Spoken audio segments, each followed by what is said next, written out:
카메라가 인물에 다가가 상스러운 영화 토크 딴지 영진공.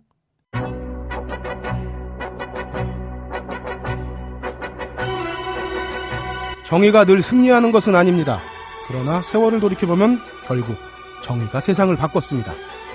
그래서 우리는 불의를 보면, 잘못된 것을 보면 바꾸는 걸 주저하지 말아야 합니다.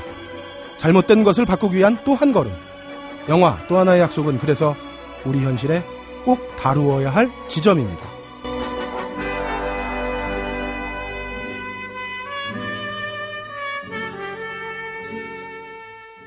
자, 오늘 두 분의 의원님과 특별 게스트로 총 3분이 자리를 해주셨습니다. 자, 먼저 또 하나의 팟캐스트로 딴지 영진공에 전념하지 못하는 음악취향 Y의 진행자이자 한국 대중음악상 심사위원이신 해비조님 나오셨습니다. 우! 네, 안녕하세요. 해비조입니다. 네. Y라디오 많이 들어주세요. 네, 많이. 광고비 받아. 네, 딴따라에 목마르신 분들은 음악취향 Y 듣는 것도 좋지만 영진공 2번 듣는 게 훨씬 낫습니다. 그리고 그런 해적 방송하지 마시고 영진공에 전념해 주시는 게 좋지 않을까 싶고요. 나름 재밌어요. 아니요, 예, 재밌어요. 저도 재밌게 들었고, 참고로 그 해비조님 얼굴 궁금해하시는 분들 많은데 궁금하신 분들은 작년도 한국 대중음악상 그 발표자를 찾으시면 해비조님 얼굴이 롤랜드 고릴라처럼 하나 나와 있습니다. 그거 확인하시면 되겠고. 네, 절대 보시지 마시고요. 그거 뭐 기자회견을 왜 아침에 해? 이 사람 힘들게 말이야. 아침이라서 그런 건가? 분명 그 전날 라면을 드셨을 거야. 자, 다음으로 내내 여친 말고 또 하나의 현실 여친으로 드디어 정신 차리려는 함장님 나오셨습니다. 뜬금없이 현실 여친과 내내 여친을 두 개를 구분하셔서 놀랐네요. 하지 말까요? 예, 저에게는 오직 한 명뿐입니다. 네, 뇌내 여친. 예. 자, 그리고 마지막으로 오늘 특별 게스트 또 하나의 약속으로 국민들에게 사회 참여의 채권을 발행하시고 좋은 영화로 채무를 갚아야 하는 김태윤 감독님 나오셨습니다. 네, 안녕하세요. 김태현입니다. 반갑습니다. 네. 그리고 마지막으로 우리 보너스죠. 딴지 라디오의 지방령 김태용 PD와 박세롬이 작가님 나오셨습니다. 예, 안녕하십니까. 안녕하세요. 근데 박세롬이 작가님은 안녕하세요 하고 안 나와? 되게 중요한 건데 김세롬이 작가님은 뭘 쓰시나요? 박세롬이에요. 죄송합니다. 박세롬 작가님 뭘 쓰시나요? 왜 작가예요? 저희 최나희 기자님이 기사를 쓰지 않는 것과 똑같죠. 그런 중요한 의미가 있었군요. 딴지에는 숨어있는 요원들이 많습니다. 자, 우리 그 감독님. 네네, 안녕하세요. 예. 전작 연출인 잔혹한 출근 보면은 네. 거기서도 그 불쌍한 가장들의 페이소스가 짙게 묻어나오는 영화였잖아요. 네네. 근데 이게 단순히 코미디인 줄 알았는데 어떻게 보면 코미디가 아니었어요. 되게 슬픈 내용도 있었는데 네네. 원래 이쪽으로 좀 관심이 많으세요? 불쌍한 가정을 다루는. 워낙 없이 사니까요. 그 현실을 기반한 자전적인 이야기의 면인가요? 그럼요. 제가 뭐 재벌로 태어난 것도 아니고. 그러네요. 어쨌든 제가 지금 2번째 연출작이시잖아요. 네네. 네. 이 현실 사회에 기시감이 있는 영화들을 꾸준히 만들어 오신 것 같아가지고. 본의 아니게 그렇습니다. 아니 그걸 잘못했다는 듯한 목소리로 말씀하시면 저희가 예. 반성하시라고 해야 되나 그러면? 그러게요. 밝은 영화를 만드실 계획은 없으시고요. 물론 있죠. 네. 저도 뭐 여러 가지 이제 계획들이 있는데 이 영화로 인해 가지고 또 하나 약속 인해 가지고 영화 인생이 좀 많이 바뀌지 않을까. 예. 네, 그럴 것 같아요. 예, 네. 기원합니다. 그리고 뭐 지금 순항 중이니까 잘 되실 거라고 생각을 하고요. 일단 지난주 똥 좀 치우고 가겠습니다. 우리 영화 게시판에 신뽕님이 가족영화 특집 해달라고 하셨는데 오늘 또 하나의 약속이 가족영화입니다. 개점이 누나 마서우님한테 뭐 받았어요, 이 누나. 그거 다 저랑 나눠 먹고요. 동네 원숭이님, 쿠차님, 에로배우 살인사건 후기 감사합니다. 그리고 미스킴님의 사진의 추억 잊어주시고요. 치즈파니님의 제안 감사합니다. 이번 주 영화 티켓은 아랫도리 친일파님께 드리도록 하겠습니다. 저한테 영화 티켓 달라고 하셨는데, 사실 반말로 하셔가지고, 그럴 걸 자네. 뭐 이러면서, 제가 고민이 많았습니다. 근데 우리가 가오 잡고 이런 거 아니니까, 그냥 드립니다. 나중에 저희 얼굴 보시면 반말 안 나올 거예요. 그리고 우리가 들어오기에 앞서서, 영진공이 여기 들어온 지 한 5회 만인가요? 그렇죠. 이사 온 지 5회 만에 드디어 딴지 카페에서 시식 협찬을 해주셨어요. 그 박세롬이 작가님이 직접 홈메이드로 만든 브라우니를 이번 발렌타인데이에 맞춰가지고 딴지 카페에서 개봉을 합니다. 먹어봤잖아요. 와, 뭐 이렇게 달콤한 브라우니를 먹어본 적이 없어요. 발렌타인데이 때는 대학로 와서 원래 초콜릿 줘야 되는 거 아니에요? 네, 근데 딴지 카페 와서 정의롭게 먹는 것도 좋죠. 너무 맛있었고요. 박세롬이 작가님이 글 쓸 시간이 없어. 브라우니 만드느라고. 예. 드신 분들 한마디씩 하세요. 달았어요. 달았고. 예. 이 달짝지근함이 이 뇌내 여친을 현실로 이끌어내는 그런 감이죠. 감사합니다. 이 정도 함장님의 칭찬은 사실 받기 되게 어려운 건데. 예. 그리고 우리 영진공 제작비에 젖줄 너츠 커피. 감사합니다. 이번엔 또 사장님이 2012년도 그 케냐 이렇게 대회가 있나 봐요. 여기에서 1위한 제품을 보내주셨어요. 케냐 오타야라는 제품인데 여기 지명 이름이더라고. 근데 이게 그냥 재배해서 보내주신 원두가 아니라 야생에서 자란 커피를 채취한 거. 그래서 원두 알맹이가 좀 작대요. 그래서 제가 이건 나눠드리기 싫고요. 이번 주에 시사 프로 진행하는 정관용 선생이랑 그 방송 작가인 박경덕 선생 모시고 캠핑 가는데 이분들에게 제가 맛평가 녹취해가지고 방송 시간에 들려드리도록 하겠습니다. 그리고도 남으면 제가 갖고 올게요. 남을 것 같아요. 알겠습니다. 어쨌거나 딴지 영진공은 정의로운 원두만을 취급하는 너츠 커피와 함께합니다.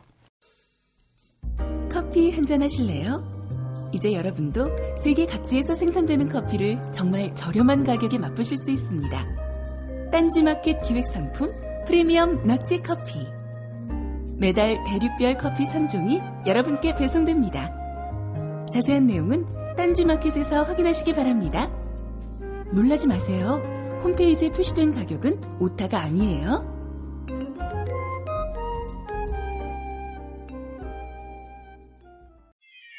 발가벗겨 디벼보는 영진공 전당포.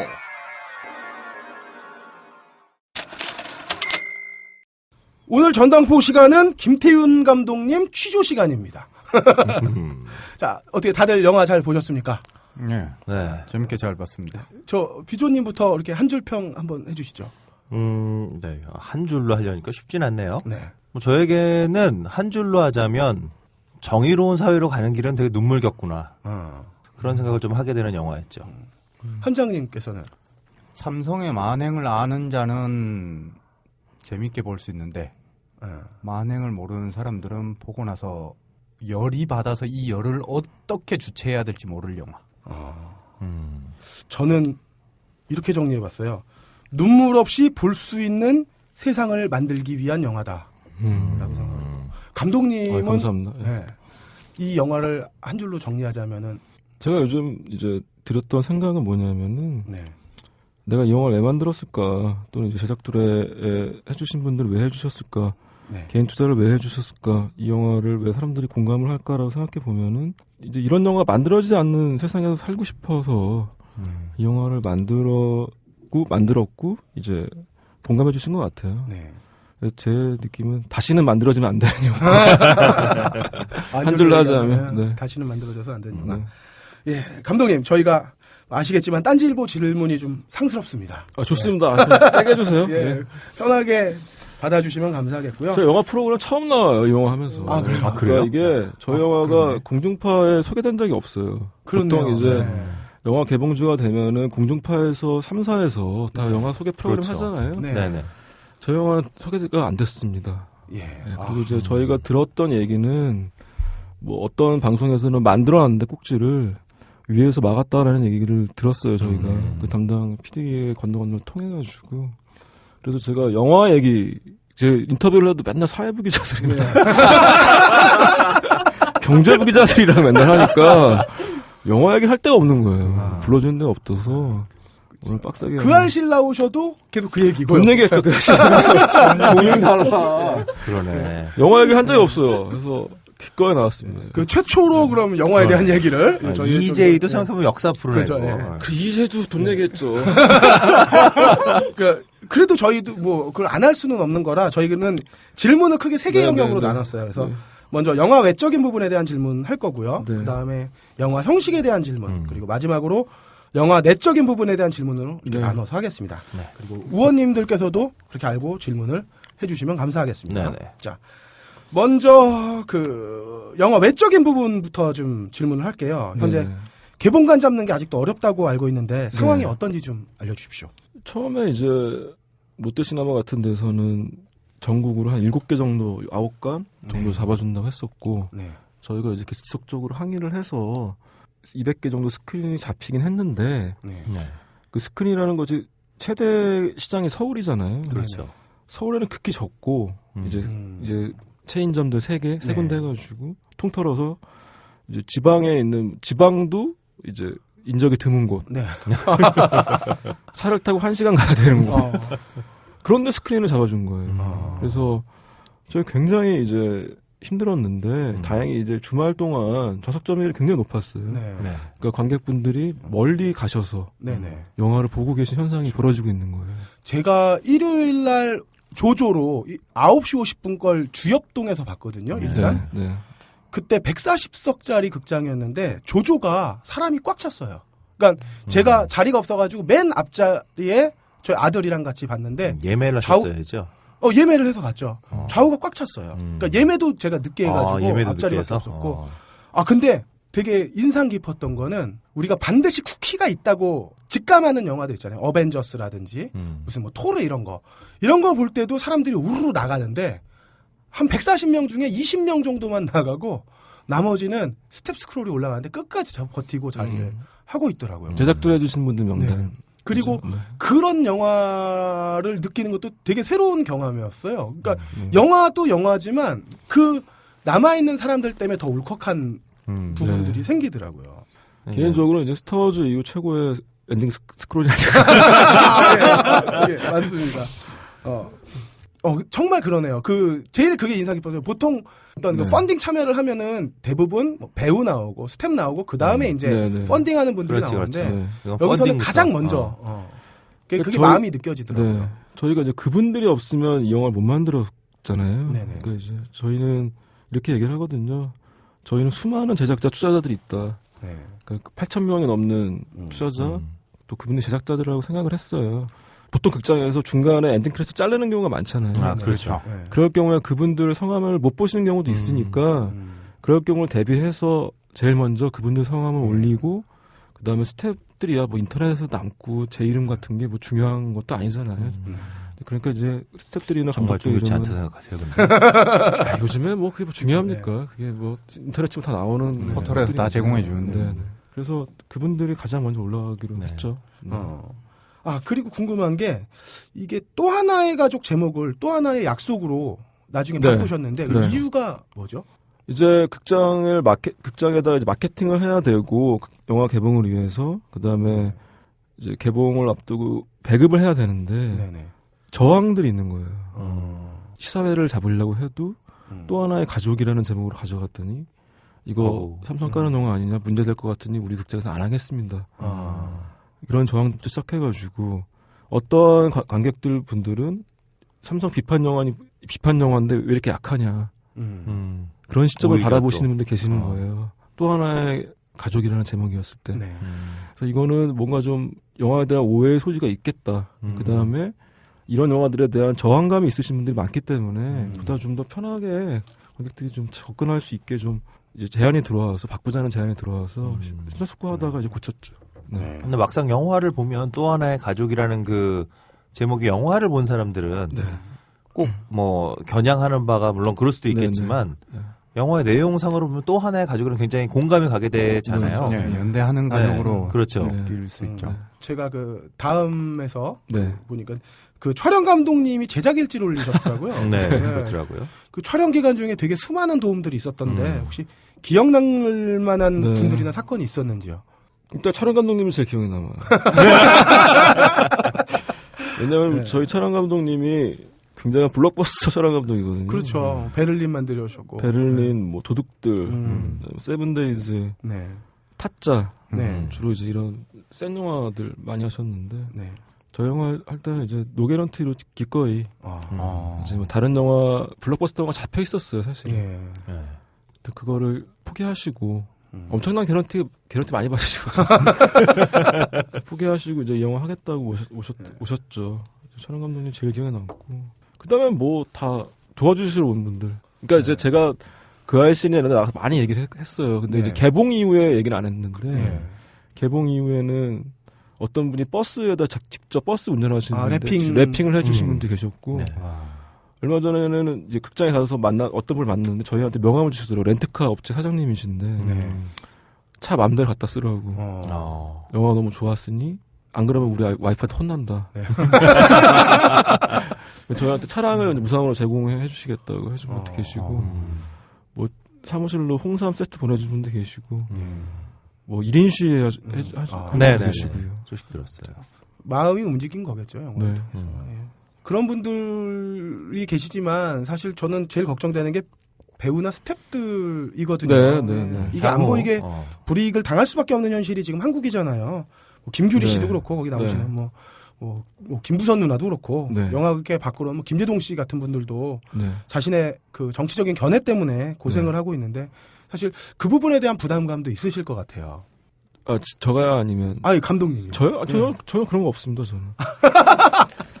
그런 게 있었으면 영화 만들지 않았겠죠. 근데 실질적으로 어떤 불이익을 어떻게 주겠냐라는 생각이 있는 거죠. 만약에 제가 영화를 쓰고 다음 시나리오를 쓰거나 배우를 캐스팅할 때 뭐 그 회사에서 와가지고 제 영화를 하지 마.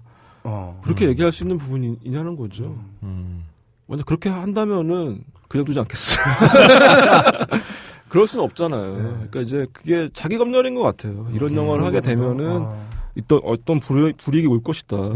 라고 하는 것들이. 근데 영화판에서는 다 지지를 하집니다. 저의 영화 지지해 주시고. 그렇겠네요. 네. 그런 부분이 있겠네. 사실. 아마 모르긴 몰라도 영화라고 하는 것은 한번 이렇게 만들어지면 끝나기 때문에 이게 그러니까 김재동 씨 아까 들었던 것도 TV 방송이라고 하는 것이 훨씬 더 이런 그거에 민감하고 정치판 이런 거와 관련해서 보면 영화라고 하는 매체는 훨씬 거기서 좀 자유로울 수 있는 영역이 충분히 있는 것 같아요. 그럼 뭐 저는 안심합니다. 근데 저희도 사실은 뭐 일모 사이트에서 와서 뭐 변호인처럼 평점 테러를 하거나 모베 사이트요? 네. 뭐 그런 일이 벌어지지 않을까 했는데 그렇지 않아요. 그러니까 그쪽 사람 하면 표현이 좀 이상하지만 이게 정치 얘기라고 생각하는 것 같진 않아요. 물론 가끔씩 뭐 이렇게 평점란에다가 좌점들보다 선동 영화 또 찍었나 뭐 이런 것들은 올라오긴 하지만 집단으로 와서 뭐 그런 얘기 한다던가 그런 건 전혀 없어요. 이게 정치적이라기보다는 이제 경제적인 문제인 거니까 뭐 그럴 수도 있겠네요. 자, 그럼 이 영화 외적인 얘기는 여기서 좀 정리를 하고 형식적인 부분에서 한번 영화 형식에 관한 질문을 한번 드려볼게요. 이 영화의 포지션이 좀 불편한 부분은 있어요. 그러니까 이 영화 사실 봐야 됩니다. 봐야 되는 게 맞고 보고 퍼뜨리는 게 되게 중요한데 어떻게 보면 이 영화는 일종의 고발 다큐멘터리이자 그 현대 자본주의 권력에 항거하는 프로파간다를 담고 있는 작품이다 이렇게 얘기할 수도 있거든요. 근데 그 지점이 불편하다는 사람들이 있어요. 쉽게 얘기하면 영화를 영화로 봐야지 어떤 정치적인 선전의 목적 아니면은 어떤 선전의 목적으로 보기 위한 영화가 아니냐. 그 감독님께서는 단도직입적으로 이 영화를 어떤 시선으로 보셨으면 좋겠는지. 저 영화 보셨는데 프로파간다처럼 느껴지셨는지 되묻고 싶어요. 저는 이렇게 생각해요. 프로파간다라는 게 선전선동인데 제가 생각하는 선전선동 이런 거예요. 우리를 못 살게 하고 우리 힘들게 하는 게 저들 세력이다. 그러니 저들을 가서 무찌르면 우리가 행복해질 것이다. 이게 선전선동이거든요. 예를 들어서 저놈들이 좌빨인데 좌빨 때려잡으면 우리가 행복해진다. 라던가 저 재벌 자본가들만 때려잡으면 우리 행복해진다라던가 이런 것도 선동인데 저는 이 영화의 시선은 결코 그렇지 않다고 생각을 해요. 거기서 한 발 물러서서 볼 수 있게 만든 게 이경영 팀이라고 생각을 하고요. 저는 프로파간다라는 거 모든 프로파간다 굉장히 위험하다고 생각하고 그걸 예술이라고 생각하지 않거든요. 제 개인적인 입장. 확실한 스탠스는 프로파간다는 예술이 아니라고 생각하시고요. 그렇죠. 그 지점을 저는 여쭤보고 싶었던 거예요. 근데 이제 그 지점이 사실 되게 민감한 부분이 뭐냐면은 이걸 상대를 무찌르지 말자 이런 걸 떠나가지고 우리가 이 영화를 봐야 된다라고 이야기하는 것의 어떤 제스처 자체가 선전일 수가 있는 거기 때문에 저는 그렇게 생각해요. 이 영화는 영화로서의 매력 자체가 있어야지 영화를 보는 거지. 저희가 절대 그러니까 오늘 트위터를 보니까 무슨 뭐 변호인과 또 하나의 약속 가지고선 또 논쟁들이 좀 붙었더라고요. 그래요? 저는 좀 어이가 없었어요. 이건 변호인과 완전 다른 영화고 다른 스탠스를 취하는 영화인데 이제 왜 이거를 그런 식으로 해석을 하는지 네. 저는 좀 이해가 좀 잘 안 되더라고요. 그러니까 어쨌거나 이건 극영화고 극영화는 극적인 어떤 카타르시스가 있어야 보는 거거든요. 네. 그건 저는 그게 가장 큰 주안점이었지. 이거를 가지고서 꼭 봐야 되는 영화라던가 좀 우리 의무감을 봐야 되는 영화라던가 그런 시선들은 저는 사실은 제가 감독이긴 하지만 좀 부정하고 싶어요. 그러니까 이 영화로서의 충분한 가치가, 그러니까 재미가 있다고 한다면 봐주시고 그렇지 않다고 한다면 이제 또 혼자만의 비밀로 무덤까지 가져가시면 제가 드리고 싶었던 지점은 그런 거거든요. 사실 이 지금 우리 사회가 네. 이 또 하나의 약속 같은 영화가 나오는 세상이 아니라 그런 영화를 보면서 이게 마케팅적으로 정당한 일인지 되돌아야 봐야 하는 이 자기 검열을 하는 세상이라는 거죠. 지금 우리의 입장은 또 일견은. 그래서 그 부분에 대한 좀 슬픔이 있었던 거고 네. 옳은 영화, 옳은 이야기는 그것만으로도 충분히 의미가 있는 도전이고 네. 누구도 불평할 수 없는 생존을 건 노력이다라고 생각을 하기 때문에 저는 이 영화의 됨됨이를 떠나서 먼저 박수를 쳐드리고 싶은 부분이 있는 거입니다. 감사합니다. 네. 네. 그리고 조금 더 민감한 질문을 저희가 좀 드려보겠습니다. 그 아까 전에 이야기의 연장선상에서 네.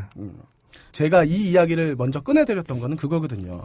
목적을 갖고 혹은 우리가 어떤 그 사회에 대한 변화를 위해서 만들었던 영화들 중에 26년이 그랬고 좀 화려한 휴가가 그랬어요. 네. 이게 관객들에게 볼 수밖에 없는 의무감을 지우는 영화였거든요. 네. 근데 그 영화의 재미로 보면 조금 모자른 부분이 있었어요. 그 네네. 영화들은. 그래서 이런 영화를 만들 때 엄청난 부담감 혹은 그 관객들에 대한 부채감을 갖고 만들었을 텐데 이 영화를 만들기 위해서 그 전작들을 대비했을 때 그 영화들처럼 부채감을 안고 끝나지 않고 영화의 재미를 만들기 위해서 다른 영화를 만들 때보다 훨씬 더 큰 부채감, 부담감이 있으셨을 텐데 네.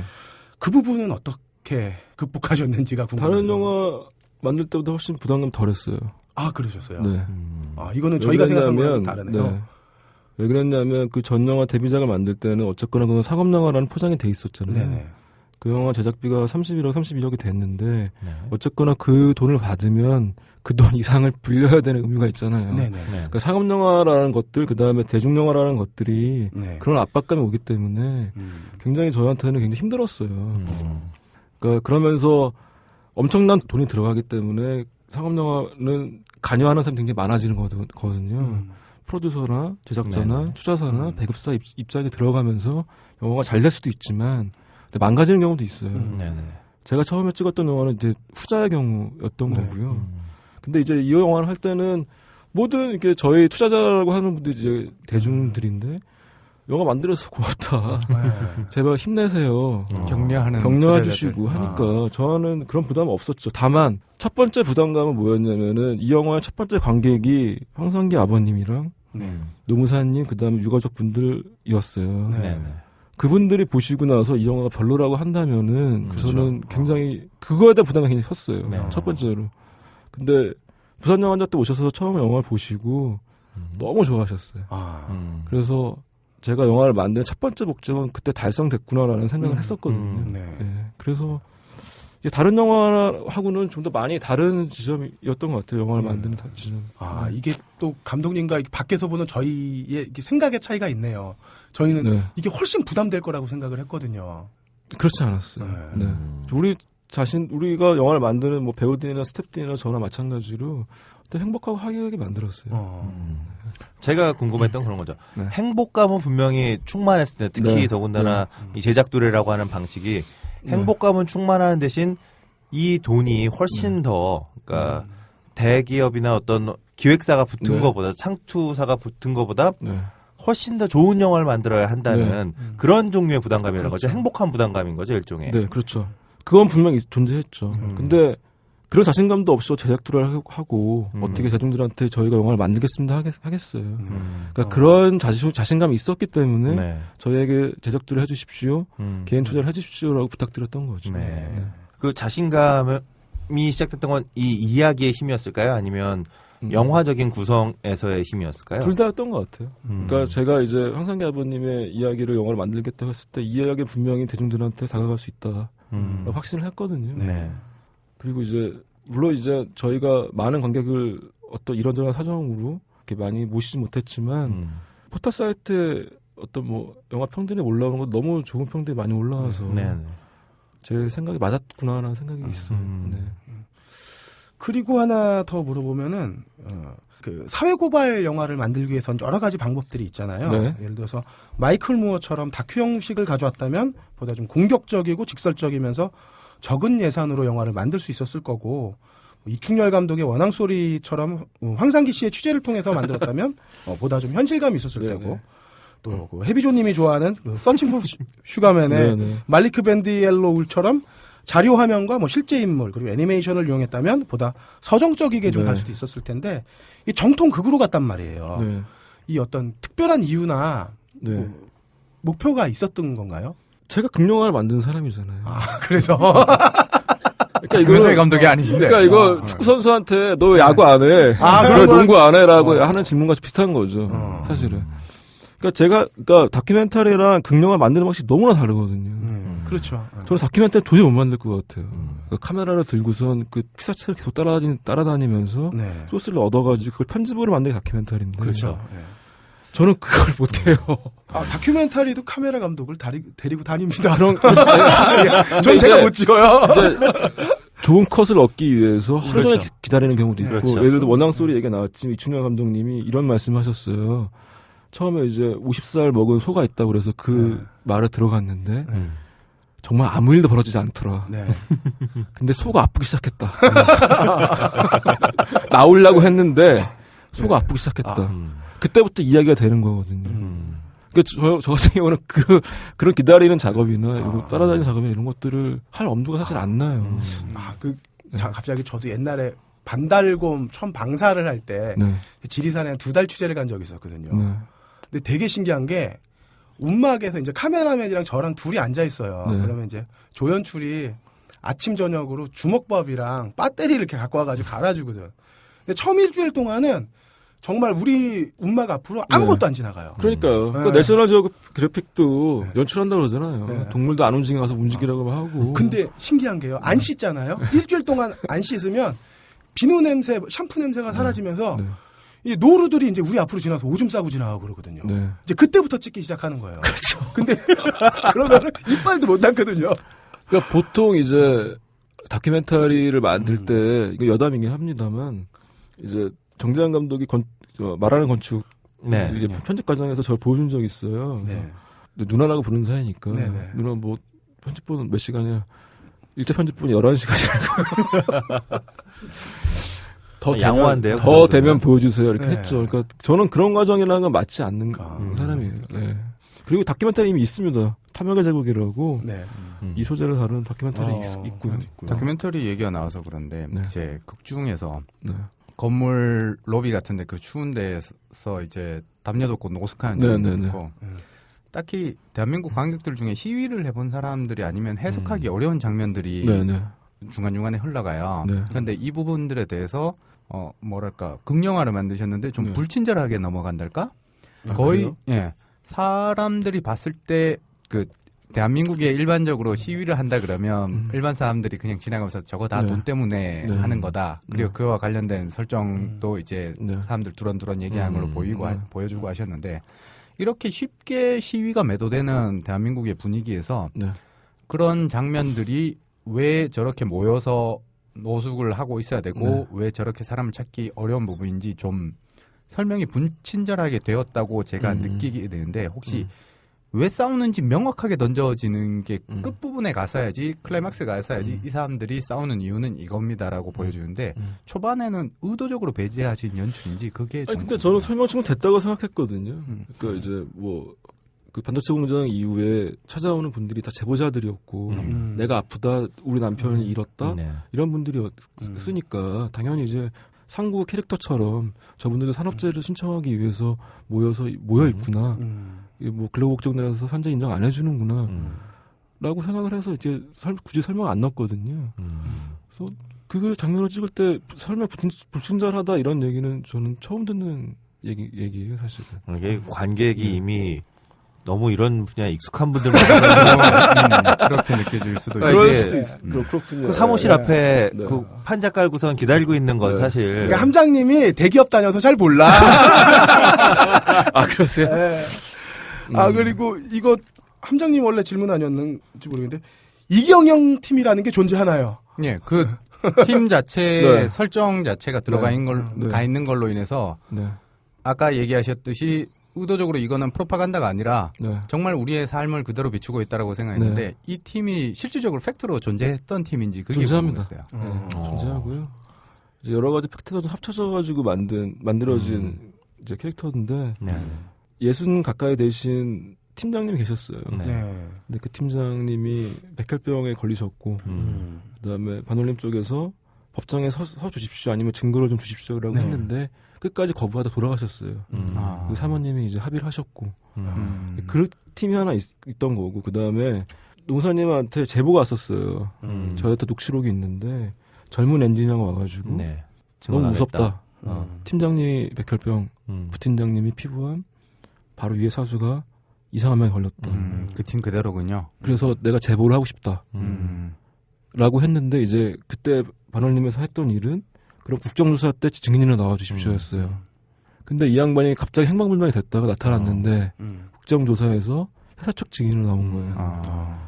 정말 팩트 그대로. 그래서 그거를 근데 저는 이제 그거를 법정 장면으로 옮긴 거죠. 예, 행정법원 네. 쪽으로 옮기셨던. 네. 근데 이제 그래서 이제 어떤 분들은 너무 자기적이지 않냐라거나 뭐 설정이 좀 그렇다라고 하시는 분들이 계신데 사실 이제 제가 영화를 하면서 그 자기적이지 않아요 이렇게 말씀을 드릴 수는 없잖아요. 그렇죠. 그러니까 그 이게 이제 내용적인 측면으로 들어가서 이제 그 다음에 들어갈 질문이었는데 이런 부분이 있어요. 어쨌든 이 영화는 좀 심파적인 측면이 강하잖아요. 네. 근데 이 심파의 비극이 현실에 근거했단 말이죠. 네. 그래서 각색의 유혹이 되게 많이 오셨을 것 같은데 어떠셨어요? 저도 사실 편집실에서 영화 너무 심파적일 수도 있겠다라는 생각이 있었는데 네. 주변에서는 결코 그렇지 않다라고 하고 그다음에 주로 평이 나오는 것도 관객들 평을 봐도 담담해서 좋았다라는 평이 좀 많은 편이고요. 그다음에 심파라고 생각되거나 이제 너무 울리려고 애쓴다던가 이러신 분들은 좀 더 이제 회사 비판적인 영화를 만들기 원하셨던 그렇죠. 것 같아요. 이제 삼성은 좀 더 세게, 그러니까 회사를 좀 더 세게 만들어서 강하게 비판하고 이제 좀 더 고발을 하고 이런 영화도 원하시는 분들은 이제 뭐 심파적인 울거나 이제 주인공 울면 좀 약간 재미 없어 하시는 것 같아요. 사실 영화에서 삼성의 실체라고는 그 기획 전략팀과 버스 세대밖에 없기 때문에. 근데 이게 네. 영화에서 제일 중요한 건 시점이에요. 네. 누구의 시점으로 영화가 진행되느냐. 근데 이 시점은 아버지의 시점으로 진행이 되잖아요. 그렇죠. 네. 그러면 갑자기 아버지가 이게 진행이 돼가는데 저쪽 회사 쪽 이야기가 나오면은 시점이 깨지면서 이상해지는 거예요. 그리고 저희가 회사 쪽에서 구체적으로 어떤 지시가 내려갔는지 알 수가 없잖아요. 그렇죠. 그렇죠. 그럼 주로 작가들이 감독들이 하는 일이 뭐냐면은 딴 영화를 봤거나 드라마 속에서 봤던 내용을 짜깁기를 해가지고 실은 넣거든요. 그리고 가짜처럼 느껴져요. 그렇죠. 네. 그거야말로 잘못된 네. 각색이죠. 그렇죠. 네. 네, 그런 의미에서 저는 그 회사로 대표하는 건 사실은 한 명이잖아요. 네. 그 실장이었나요? 네. 네. 근데 그 사람의 그 대사라든가 네. 아니면 뭐 그 양반이 나오는 그 장면들은 네. 그러면 실제로 들었던 이야기들에 기초한 것인지 아니면 네. 각색의 과정에서 만들어진 인물인지 좀 궁금해요. 황상기 아버님이 회사 쪽 사람을 한 명만 만난 건 아니잖아요. 네네. 이 사람도 만나고 저 사람도 만나고 저 사람도 만나고 그걸 만나는데 그거를 다 나눌 수는 없으니까 네네. 이제 한 명으로 총합을 만들어서 이제 만든 캐릭터인 거죠. 근데 이제 그 캐릭터에 대해서 많은 분들이 궁금해하시는 게 있더라고요. 근데 그 배우도 처음에 저한테 하는 얘기가 어떻게 톤을 잡아야 되냐, 연기 톤을. 그러면 뭐 연기 톤에서 뭐 눈빛을 막 세게 하고 뭐 말투도 어떻게 하고 뭐 어떻게 하고 이런 톤을 잡아야 되잖아요, 배우가. 네네. 근데 제가 했던 얘기는 너는 그냥 회사 일을 열심히 하는 사람이라고 생각해라. 였어요. 대기업 사원. 네. 저 대기업 사원들은 판단을 하지 않는다. 네. 위에서 지시 내려온 대로 행동을 한다. 충실했으면 좋겠다. 넌 네가 하는 일이 옳다고 생각을 해야 되고 그렇게 주문을 했었어요. 예. 그 캐릭터 정말 잘 나온 것 같습니다. 저는 두 가지예요. 그러니까 그 캐릭터가 그 비정한 면, 그러니까 생각이 없이 내려오는 걸 그대로 했다는 면에서 굉장히 그 캐릭터에 힘을 실어준 게 있는데 또 한 가지는 그 캐릭터가 보여주고 있는 모습이 그냥 저의 생각인데 네. 정말 무시무시한 대기업이라면 그렇게 지나가는 한마디 한마디를 감정을 건드리는 말을 오히려 안 하고 딱 돈만 네네. 딱 내밀고 오히려 네. 더 비정하지 않았을까라는 생각도 좀 들더라고요. 주변에 대기업 직원 없으세요? 아, 없어요. 아니 해비전이 모른 쪽에 함장님 있잖아. 그러니까 그게 이제 그런 것 같아요. 제 주변에도 뭐 삼성 다니는 직원도 많고 LG 다니는 직원도 많은데 그냥 내 친구들이고 그냥 이웃들인 거잖아요. 맞아요. 다르지 않거든요, 크게. 그러니까 악의 집단을 묘사할 수가 없어요. 네네. 그렇죠. 그거를. 내 네. 친구인데. 그렇죠. 내 가족이. 네. 하지만 의도적으로 연출하신 부분이 저는 개인적으로 딱 한 장면이 있다고 생각하고 어떤 장면? 그게 어차피 우린 영화 네, 얘기를 네. 다 네, 꺼내도 네. 되니까 네, 네. 이경영 씨가 팀의 막내 보고 잘 봐두라고 저 친구가 크게 될 거라고 얘기했고 그 친구가 나중에 법정에서 쪽으로 증언하죠. 네, 그런 모습을 보여주는 게 그건 분명히 각색일 것 같거든요. 그렇죠. 예, 각색이죠. 그런 부분들이 시선을 좀 있는 것 같고 팩트 때문에 동일한 세상에서 여쭤보면 마지막에 10억을 불렀을 때 네. 네. 결정을 떠넘겨요. 네. 이 부분이 큰 돈 때문에 결정을 미루고 싶은 욕망인 건지 아니면 가족끼리 이미 이제 이미 연대해서 네가 견디겠다면 난 자신 있다를 이걸 가족이니까 딱 던진 건지 여러 가지로 해석이 될 수 있을 것 같아요. 혹시 일부러 그렇게 연출을 하신 건지 아니면 정말 그 가족이 그렇게 얘기를 했던 팩트를 담은 건지 그 부분이 좀 궁금하더라고요. 팩트는 아니고요. 네. 이제 각색이 된 부분이고 어쨌거나 이 가족이 해체됐다가 다시 만나니까. 병으로 인해서 해체됐다가 다시 만나서 네. 그렇게 결정을 떠넘기는 것이 아니라 거기 결정 떠넘기면은 이미 믿음이 있는 것 같아요. 와이프에 대한 믿음, 그다음에 아들에 대한 믿음. 역설법이었던 거죠. 그렇죠. 네. 난 할 건데 네. 임자는 어때? 뭐 이런 네, 그런 느낌이었던 거죠. 거죠. 네, 네. 제가 궁금한 거는 그 박철민 씨가 네. 결국에는 끝까지 오열하지 않고 계속 이렇게 울음을 안으로 넘기는 네. 연기를 보여주시거든요. 네. 이게 어쩔 수 없는 현실의 비극이라 영화 초중반부터 계속 울음이 나오는 건 어쩔 수가 없는데 좀 더 참았다가 이렇게 몰아서 이렇게 탕 터트려줬으면 하는 네. 그런 좀 아쉬움도 있거든요. 네. 근데 요 감정선을 다루는 그러니까 그것도 역시 각색이 좀 들어갔으면 했는데 어떤 요 부분에 어떤 철학이 있으셨던 건지요. 철학까지. 그러니까 의도나. 그러니까 이제 이거는 배우에 맞춘 연기 톤인 것 같아요. 다시 얘기하면은 예를 들어서 주인공이 김윤석이나 최민식이었다면 비정한 아버지일 수도 있겠죠 처음에. 그렇겠죠. 무게 잡으면서 대학은 무슨 딸한테 대학은 무슨 대학이야. 그럼 가서 일이나 해. 이런 캐릭터일 수도 있겠죠. 그렇죠. 배우와 연기 톤을 잡을 때. 네. 근데 박찬민이라는 배우는 그런 배우는 아니거든요. 그렇죠. 그런 무게감이 나오는 것보다는 우리가 페이소스 진한 친근한 아버지이기 때문에 이제 그런 연기 톤이 나온 것 같아요. 그럼 거기서 연결을 해서 그 어쩔 수 없이 또 변호인과 비교해서 이야기가 진행돼야 될 것 같은데 네. 송강호 씨는 정말 대단한 배우인 게 네. 이 자신의 아우라로 상대방의 기까지 다 빨아가시는 배우잖아요. 그 모노드라마 하시는 네. 배우 같은데 네. 그래서 송강호 영화를 보면 대체로 송강호밖에 안 보여요. 네. 그걸 뚫고 나오는 배우가 몇 없거든. 근데 박철민 씨는 그 우리 전문 용어로 시바이가 좋다고 그러잖아요. 그러니까 네. 시선을 정말 잘 나눠주거든요. 네. 그러니까 박철민이 연기를 하고 그 다음에 보면은 김유리한테 시선이 가고 또 윤유선 씨한테도 시선이 가고 박희정 씨에게도 이렇게 시선이 가는 이렇게 시선을 되게 잘 나눠주는 배우예요. 그걸 되게 풍성하게 만드는 배우인데 감독 입장에서 보면 박철민 씨 연기는 어떻게 평가하시는지요? 이거 상당히 위험한 질문인데. 굉장히 좋았어요. 박철민 씨가 우리 방송을 들을 리는 없잖아요. 들릴 수도 있죠. 좋았고요. 근데 이제 이 문제는 연출이라는 게 무엇인가에 대한 문제까지 넘어가는 것 같아. 이 질문은. 그러니까 이제 정확히 얘기하면은 감독의 연출이라는 게 도대체 무엇인지 모르시는 분들 너무 많아요. 사실은 뭐 영화 기자라던가 평론가도 잘 모르는 것 같아요. 그러니까 예를 들면은 뭐 네이버에 올라오는 영화평 올라오는 거 보면 뭐 연기 7점, 뭐 연출 8점, 뭐 비주얼 3점 뭐 이렇게 나오잖아요. 그걸 어떻게 수치로 해요? 그걸 어떻게 나눕니까? 그러니까 영화라는 거는 감독 연출의 총합인 거거든요. 배우 연기도 마찬가지예요. 변호인에서 송강호 씨가 이제 어떤 이렇게 모노드라마 배우처럼 법정신을 했다고 네. 한다면 그것도 그 감독님의 연출인 거예요. 그렇죠. 예. 다른 것보다는 송강호의 연기를 보여주는 게 이 장면에서 좋겠다. 근데 저 같은 경우는 이제 컷을 나누는 거죠. 박철민 씨가 배우를 연기를 하면 컷을 나눠서 저쪽 시선을 편집을 붙여가지고 만드는 그렇죠. 거기 때문에. 그러니까 철민이 형이 어떻게 연기를 하건 뭘 하건 간에 감독의 편집권이 있기 때문에 감독 왕이다. 뭐 그런 거죠. 그런 거죠. 예. 그러니까 어떤 감독이 연출하냐에 따라서 그 배우들이 연기를 잘한다. 그런 것도 다 만들 수가 있어요, 사실은. 감독님의 이제- 말씀은 박철민의 시바이는 다 감독님이 만들었다. 아니요. 그러니까 저는 불만이 있는 게 뭐가 있냐면 배우들의 연기는 좋은데 감독 연출력은 별로야. 이런 말들은 사실 성립하지 않는다는 거죠. 네. 물론 이제 박철민 연기가 어땠냐고 한다면 정말로 저는 만족스러웠어요. 몇몇 장면에서는 그러니까 제가 표현하고 싶었고 저 장면에서는 저렇게 연기를 해야 되는 부분들이 장면들이 있었는데 네. 그 부분에서는 정말 좋았어요. 게다가 그 캐릭터 상에서 아까 얘기하신 것처럼 감정의 굴곡이 크게 안 치고 나오는 게 울산바위를 통해서 증명이 돼요. 계속 바라보고 있고 거기에 그 자리 위치에 있고 네. 그 샷을 찍은 나중에 장소를 꼭 가봤으면 좋겠는데 그 위치가 어디죠? 찾기 힘드실 거예요. 캠핑하고 싶죠 거기서. 아 거기요.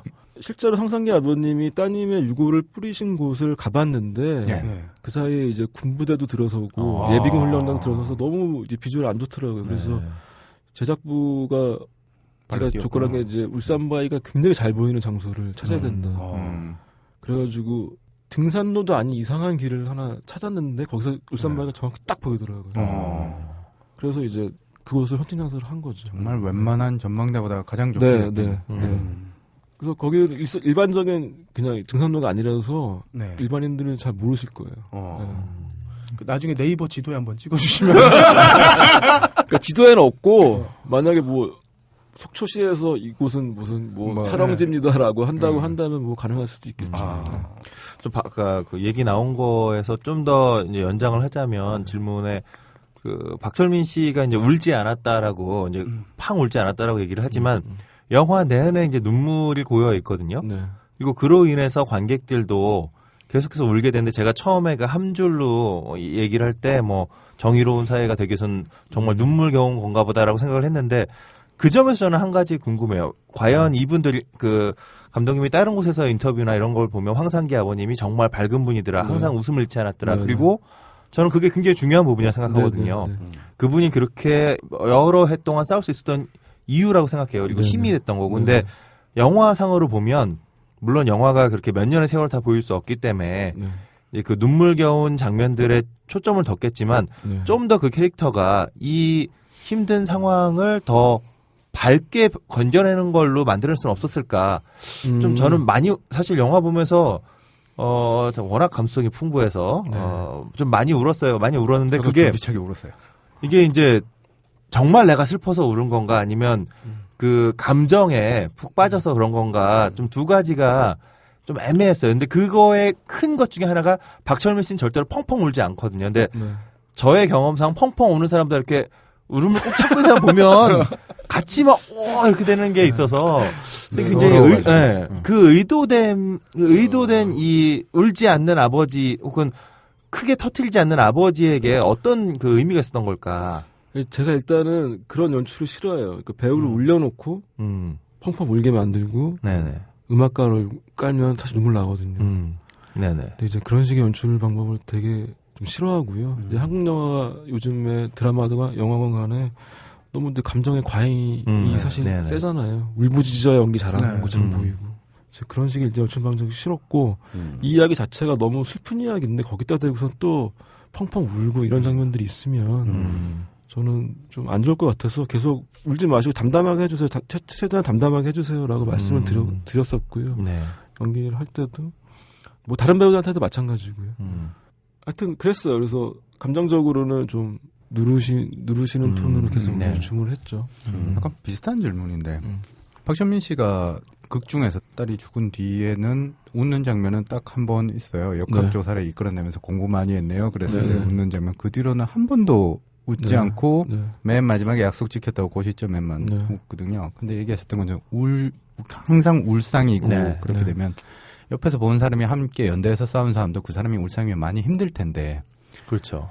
그러니까 지금 너무- 담담하게 연출을 말씀하셨다고 신이 하지만 삭제됐어요, 사실은. 아. 네, 이게 병원에서 모여가지고 즐겁게 웃고 네, 이제 즐거운 시간을 보내는 장면이 있는데 그 신이 아까 삭제가 됐어요. 예, 불친절한 부분들에 네, 대해서 네. 제가 부가적인 설명을 드리자면 그 노무사가 계속 싸울래요 했을 때 그 박철민 씨 찾으면서 그분이 한다면 하겠다라고 네, 얘기할 때 네. 그러면 이미 그 사람에 대한 신뢰나 네, 이런 부분들이 네. 형성이 되어 있어야 된다고 그렇죠. 생각하는데 그 부분이 빠져 있다고 생각을 했거든요. 그 삭제가 됐어요. 날카로우시네. 한번 이제 병원에서 예. 다 같이 모여가지고 이제 중간에 죽는 백혈병 걸린 친구가 하나 있었잖아요. 예. 그 딸. 네. 죽기 전에 모여가지고 네, 이제 네. 즐거운 시간을 보낸 장면이 있었는데 그렇죠. 그 배우도 나왔다가 아무런 얘기 없이 네, 네. 안 그냥 나오고. 장례식장만 바로 나왔죠. 네. 네. 시간적으로 어떤 부분 때문에 삭제가 됐죠. 네. 제가 영화를 보면서 그 내용 중에 가장 인상적인 대사가 두 가지가 있었어요. 네. 첫 번째는 그 상구가 동물인 멍게가 뿌리를 박으면 뇌를 소화시켜서 식물이 된다라고 그 난주에게 술 마시면서 말하는 네. 장면. 되게 날카로운 대사라고 저는 그리고 생각했어요. 이 실장이 정치는 표면이고 경제가 본질이다 네. 이렇게 얘기하는 장면이 있는데 그 첫 번째 그 멍게의 이야기는 네. 우리 그 상구의 대사치고는 좀 너무 현학적이지 않았나. 아, 말이 너무 멋있어. 나 멍게형에서 영화 보다가 그 마사오님의 멍게형이 혼자 그냥 빵 터질 뻔하다가 뒤에 할아버지 때문에 무서워서 내가 훔쳐봤네 그냥. 물론 이제 쓰는 단어가 네. 좀 현학적이긴 한데 근데 속적 바닷가잖아요. 네. 바닷가에서 이제 오랜 세월을 나름대로 감독이 되게 설정을 한 거죠. 오랜 세월 멍게를 먹었으면 그 멍게에 대한 어떠한 철학이 있지 않을까. 철학까지는 모르겠고. 너무 그러니까 뭐라 그럴까 너무 멋있는 대사라서 그 대사를 아우, 계속 그러니까. 곱씹게 되니까요. 네. 그러니까 너무 멋있는 대사라서 그 우리 아버지가 할 것 같지는 않은 거야. 아니 근데 이제 먹을 것에 대한 아버지들도 다 그런 이제 한마디씩 있으시잖아요. 아버지들이 만든 명언이라도. 날 만든 건 파라리 우리 아버지예요. 그래 알았어요. 근데 멋진 말만 못 하잖아. 나머지 이할이 하는 거지. 근데 철민이 형이랑 그런 얘기 했었어요. 이거 좀 단어들이 너무 좀 어렵지 않냐. 상구가 하기에는. 네. 근데 어떻게 좀 쉽게 만들려고 하는데 잘 안 되더라고요. 그 법정에서 마지막에 초등학교밖에 안 나와서라고 하는데 그 다음부터 갑자기 달변이 나오더라고요. 그렇죠. 그런데 그 기간 동안 4년, 5년. 싸우기 위해서 계속 준비하셨다면서 엄청나게 다른 그렇죠. 것들이 네. 늘어나셨을 테니까. 계속 싸워야 된다는 얘기는 계속 논리적으로 계속 얘기하고 설득하고 그랬어야 된다는 얘기니까. 그리고 이제 이 실장 입에서 나온 대사. 정치는 표면이고 경제가 본질이다. 이 대사는 사실 이 영화에 대한 감독님의 시선이라고 봐도 되나요? 훅 패부를 저의 이제 평소의 지론이에요. 정치라는 것들이 이제 뭐 첨예하게 지금 싸우고 있는데 뭐 좌파 우파 나눠가지고 뭐 넌 좌파니 난 우파니 넌 좌익이니 난 우익이니 난 보수니 진보니 이런 얘기 하고 있는데 본질적으로는 사실은 다 모든 게 경제 문제인 거고. 아까 일모 사이트에서 테러를 안 가하는 이유는 네. 아마 노무현 정권 때 삼성이 가장 커서 그렇지 않을까. 그럴 수도 있죠. 그러니까 뭐 정권이 바뀌는 데는 항상 경제적인 위기가 따라오니까 IMF 때 DJ 정권에 들어섰고 그다음에 뭐 하여튼 그런 것 같아요.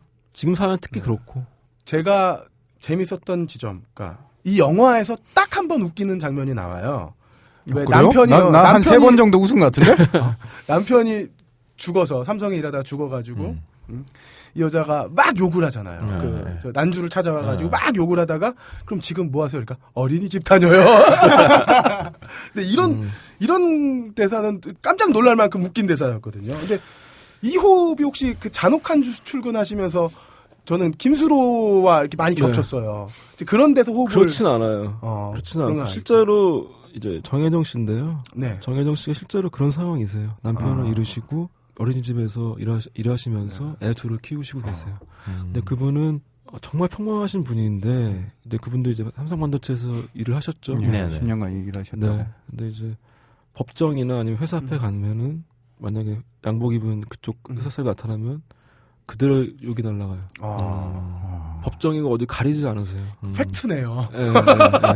거기서 그걸 보고서 이제 가져온 캐릭터예요. 네. 야, 그러니까 더 슬프다. 근데 이제 어떤 부산영화제 때 맛깔나는 욕이 슬픔으로 부산영화제 때 어떤 분이 소론 들고 질문하실 때 왜 희화화 시키냐 희생자를 그런 얘기 하시더라고요. 그래서 제 생각에는 욕을 덜해서 그런 것 같습니다라고 하고 싶었어요. 그러니까 완전 욕자의 캐릭터를 만들었으면 사실은 그런 얘기가 안 나왔을 것 같은데 그분도 사실 몇 신이 좀 드러나지면서 완전히 캐릭터는 안 됐어요. 근데 어쨌거나 실제로 그러신다는 건데 그거를 욕을 한다고 해서 어떻게 우리가 또 그분이 이상한 사람을 할 수는 없는 거잖아요. 저는 더 슬프게 느꼈던 거거든요. 그렇게 욕을 하는 증오를 보여주면서 내 현실은 그것과 전혀 반대의 삶을 살고 있잖아. 거기서 느끼는 저는 슬픔이 더 컸어요. 그래서 되게 저는 인상적으로 느꼈던 것 같아요. 그러니까 그 희화화한다라고는 못 느끼겠는데 그런 부분은 또 입장 차이가 있네요. 네. 저희가 1시간 가까이 김태훈 감독님이랑 말씀을 나눴는데 혹시 더 궁금하신 부분이 있거나 질문하실 부분 있으신가요? 저는 준비해온 질문은 다 한 것 같아요.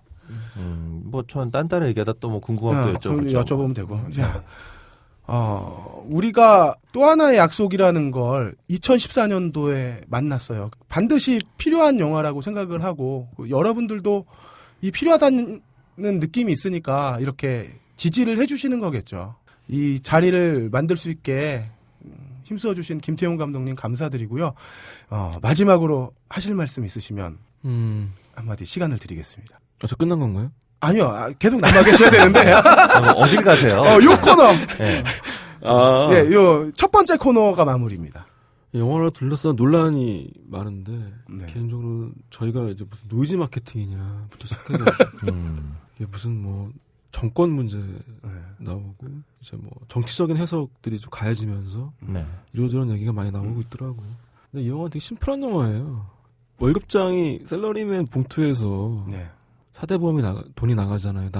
나라가 가져가잖아요. 의무적으로. 그 중에 하나가 산재보험인데 아무도 산재보험에 대해서 얘기하지 않는 거죠. 정당한 산재보험 왜 처리 안 해주냐. 산재보험 처리해달라. 라는 걸 얘기하는 영화거든요. 어떻게 공단이 그런 흑자가 나냐고. 그렇죠. 그런 현실에 대해서 얘기하는 건데, 과도한 정치적인 해석은 좀, 안 해주셨으면 좋겠다라는 거. 근데 저는 과도한 정치적인 해석, 그러니까 이걸 당파적으로 해석하는 정치적인 해석은 문제가 있지만. 그렇죠. 이 영화는 분명히 정치적이거든요. 그러니까 전에도 우리 왜 방송에서 한번 얘기해 정치라는 게 별게 아니라. 그렇죠. 제대로 위치를 시켜주는 게 정치라고 본다면 이 영화는 매우 정치적인 영화가 될 수밖에 없다고 생각해요. 네, 해부지원님 정확히 말씀하신 거 맞아요. 당파적인 정치 해석은 좀 해주지 않았으면 좋겠다. 이건 약자 입장에서.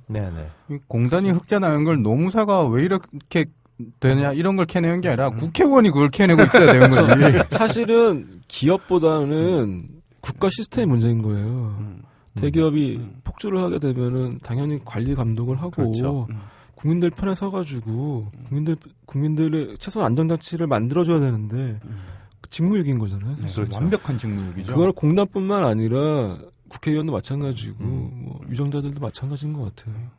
저희가 이거 분명히 봐야 되는 영화니까 좋은 얘기 막 응원하는 이야기만 하고 싶었는데 그래도 나름대로 좀 곤란한 질문들 많이 했습니다. 잘 받아주셔서 감사하고요. 전혀 곤란하지 않는데. 그리고 긴 시간 자리 함께 해주신 감독님께 박수로 한번 이 시간 마무리해보죠. 감사합니다. 영화 음악의 A to Z 영화 딴따라. 영화 딴따라 시간입니다. 해비조님. 또 하나의 약속 갖고 얘기하고 있는데요. 그래서 오늘 또 하나의 약속으로 준비를 했습니다. 감독님한테 OST를 좀 요청을 드렸더니 두 곡을 주셔서 근데 음원이 풀렸다 그래서 보니까 23곡이더라고요. 그래서 CD를 사는 게 더 싸겠다. 한 곡씩 이렇게 사는 거보다 또 CD는 안 나왔어요. 결국엔 다. 그래서 CD보다 비싼 OST를. 죄송합니다. 저는 다 들을 줄 몰랐어요. 저한테 얘기하시지. 저 한 달에 100곡씩 계속 다운받을 수 있는. 진짜? 다음에는 다음 얘기를 했지.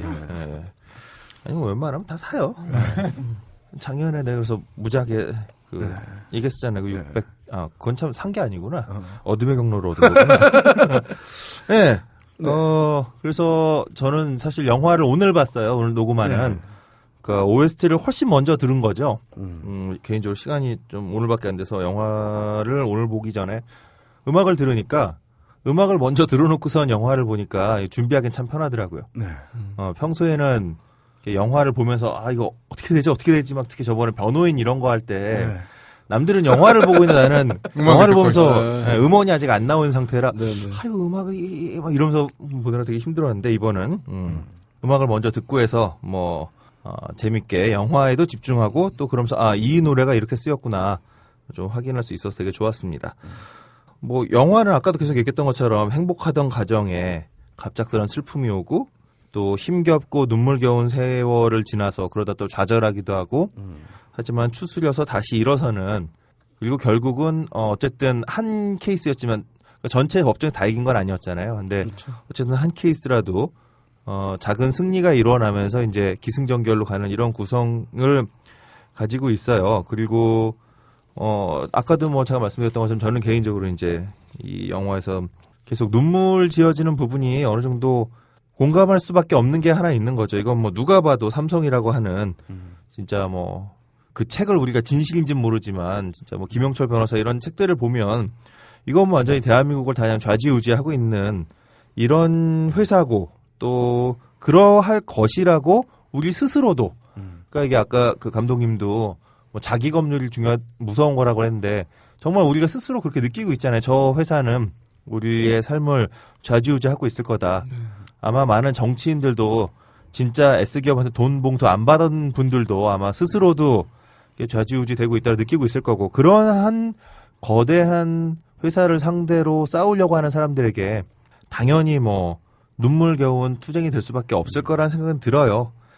근데 그럼에도 불구하고 이제 저는 개인적으로 저의 그 생각은 아까도 잠깐 말씀했지만 비장함으로는 오래 싸울 수 없거든요. 네. 오랜 시간 투쟁하는 것은 역시 그 웃음을 잃지 않을 수 있는 작은 여유, 작은 행복, 또 순간순간에서 어떤 행복감을 찾아낼 수 있는 노력 이런 게 있어야지만 저는 긴 시간 투쟁해서 싸울 수 있다라고 믿고 있어요. 저한테 이제 그런 얘기를 해줬던 게 개인적으로는 저의 한 선배였어요. 어떤 선배가 1학년 때 이제 이건 사회적인 문제도 아니고 등록금 투쟁이었지만 이제 총장실 뭐 점거하고 뭐 이런 거 하잖아요. 근데 그렇게 해서 저희가 돈을 돌려받았어요. 그 다음 학기에 등록금 투쟁에 성공을 해서 돈을 돌려받았는데 그걸 이제 앞에서 이제 했던 선배가 그 형이 오랫동안 이제 수배를 당하고 있다가 뒤늦게 이제 90년대 학교를 돌아온 형이었는데 그 형이 그런 얘기를 하더라고요. 진짜 이 투쟁에서 싸우려면, 투쟁에서 이기려면 비장에서는 못 이긴다. 네. 순간순간의 행복과 기쁨을 찾아낼 수 있는 사람이 이기는 거다. 맞습니다. 그래서 그 공단 엘리베이터 앞에서 네. 쭈그리고 앉아서 박철민이 웃으면서 또 하나의 가족이라고 얘기하는 그 지점이 그렇죠. 사실 되게 중요한 거죠. 네네네. 전 그 장면이 굉장히 이 영화에서 가장 그 뭉클하고 또 가장 의미 있게 다가왔던 장면이었어요. 그리고 그 가족이 흔들릴 수 있는 장면이 이제 그 변호사가 이쯤에서 합의합시다라고 하는 장면이 있었을 때 맨 마지막에 똑같은 거죠. 10억 준다라고 했을 때와 똑같이 가족 또 하나의 새로 생긴 가족들에게 저 가족이 한다면 나도 한다라고 이게 무너질 수 있다라는 위기로 다가오기보다 저는 그 말을 들을 때 믿음이 생겨진 가족들이 서로가 이제 같이 갈 수 있다라고 하는 의미로 근데 딱 그 타이밍에 이제 하필이면 그 아버지는 약간 시리에 빠져있던 타이밍이긴 하지만 그런 의미에서 만들어진 작은 순간의 행복을 찾아내는 그 아버지와 같이 가는 새로 만들어진 유사 가족 혹은 새로운 가족 이런 거라는 의미에서 굉장히 의미가 컸다라고 생각이 됩니다. 그리고 그렇게 보면 아까 그 잘려나갔다라고 하는 작은 파티 장면이 정말 영화에 글쎄 이게 DVD가 나중에 블루레이가 나온다면 디렉터스 컷에는 꼭 들어가야 되지 않을까라는 생각이 듭니다. 알겠습니다. 그리고 그런 면에서 저는 음악이 되게 현명했다라고 생각이 들어요. 그러니까 이 영화에 스크롤 올라갈 때 다시 한번 확인해봐도 그렇고 들으면서도 그랬는데 굉장히 악기가 단촐하게 사용됐다는 거죠. 기본적으로는 열리목 씨가 이제 피아노를 연주하고 있고 또 이제 더해진 악기 중에 굉장히 의미 있는 건 역시 어쿠스틱 기타. 네. 그건 이제 영화에서도 계속 사용되는 장치고 그 따님이 가족들하고 모인 자리에서 이제 통기타를 치면서 산울림의 회상을 부르잖아요. 네. 네, 이 통기타를 쳤다. 그렇기 때문에 기타라고 하는 악기는 이 영화에서 계속해서 굉장히 중요한 위치로 사용되고 있는 거고 이 두 개 빼고 나면 사용되는 악기가 몇 개 없어요. 뭐 돈이 없어가지고. 뭐 하모니카, 바이올린, 비올라 끝. 음. 키보드가 좀 사용됐나? 뭐 예, 거의 뭐 그런 것 같아요. 현악은 좀 썼고요. OST 작업이 정말 쉽지 않거든요. 네네. 그래서 제가 이제 열린목 씨랑 일을 하게 된 거는 네. 은교 OST를 듣고서 네. 아 이렇게 세련된 음악을 누가 했지? 하고 찾아보다가 이제 눈 뜨고 코베인 키보디스트라는 얘기를 그렇죠. 깜짝 놀랐죠. 인디밴드 키보디스트가 이런 음악을 할 수 있구나 해서 만났었고요. 이제 제가 아무래도 40대 아저씨기 때문에 가장 중요했던 거는 딸의 정서를 좀 음악으로 살려야 되겠다는 생각이 좀 강했었어요. 그래서 가능하면 여성 작곡가였으면 좋겠다. 네.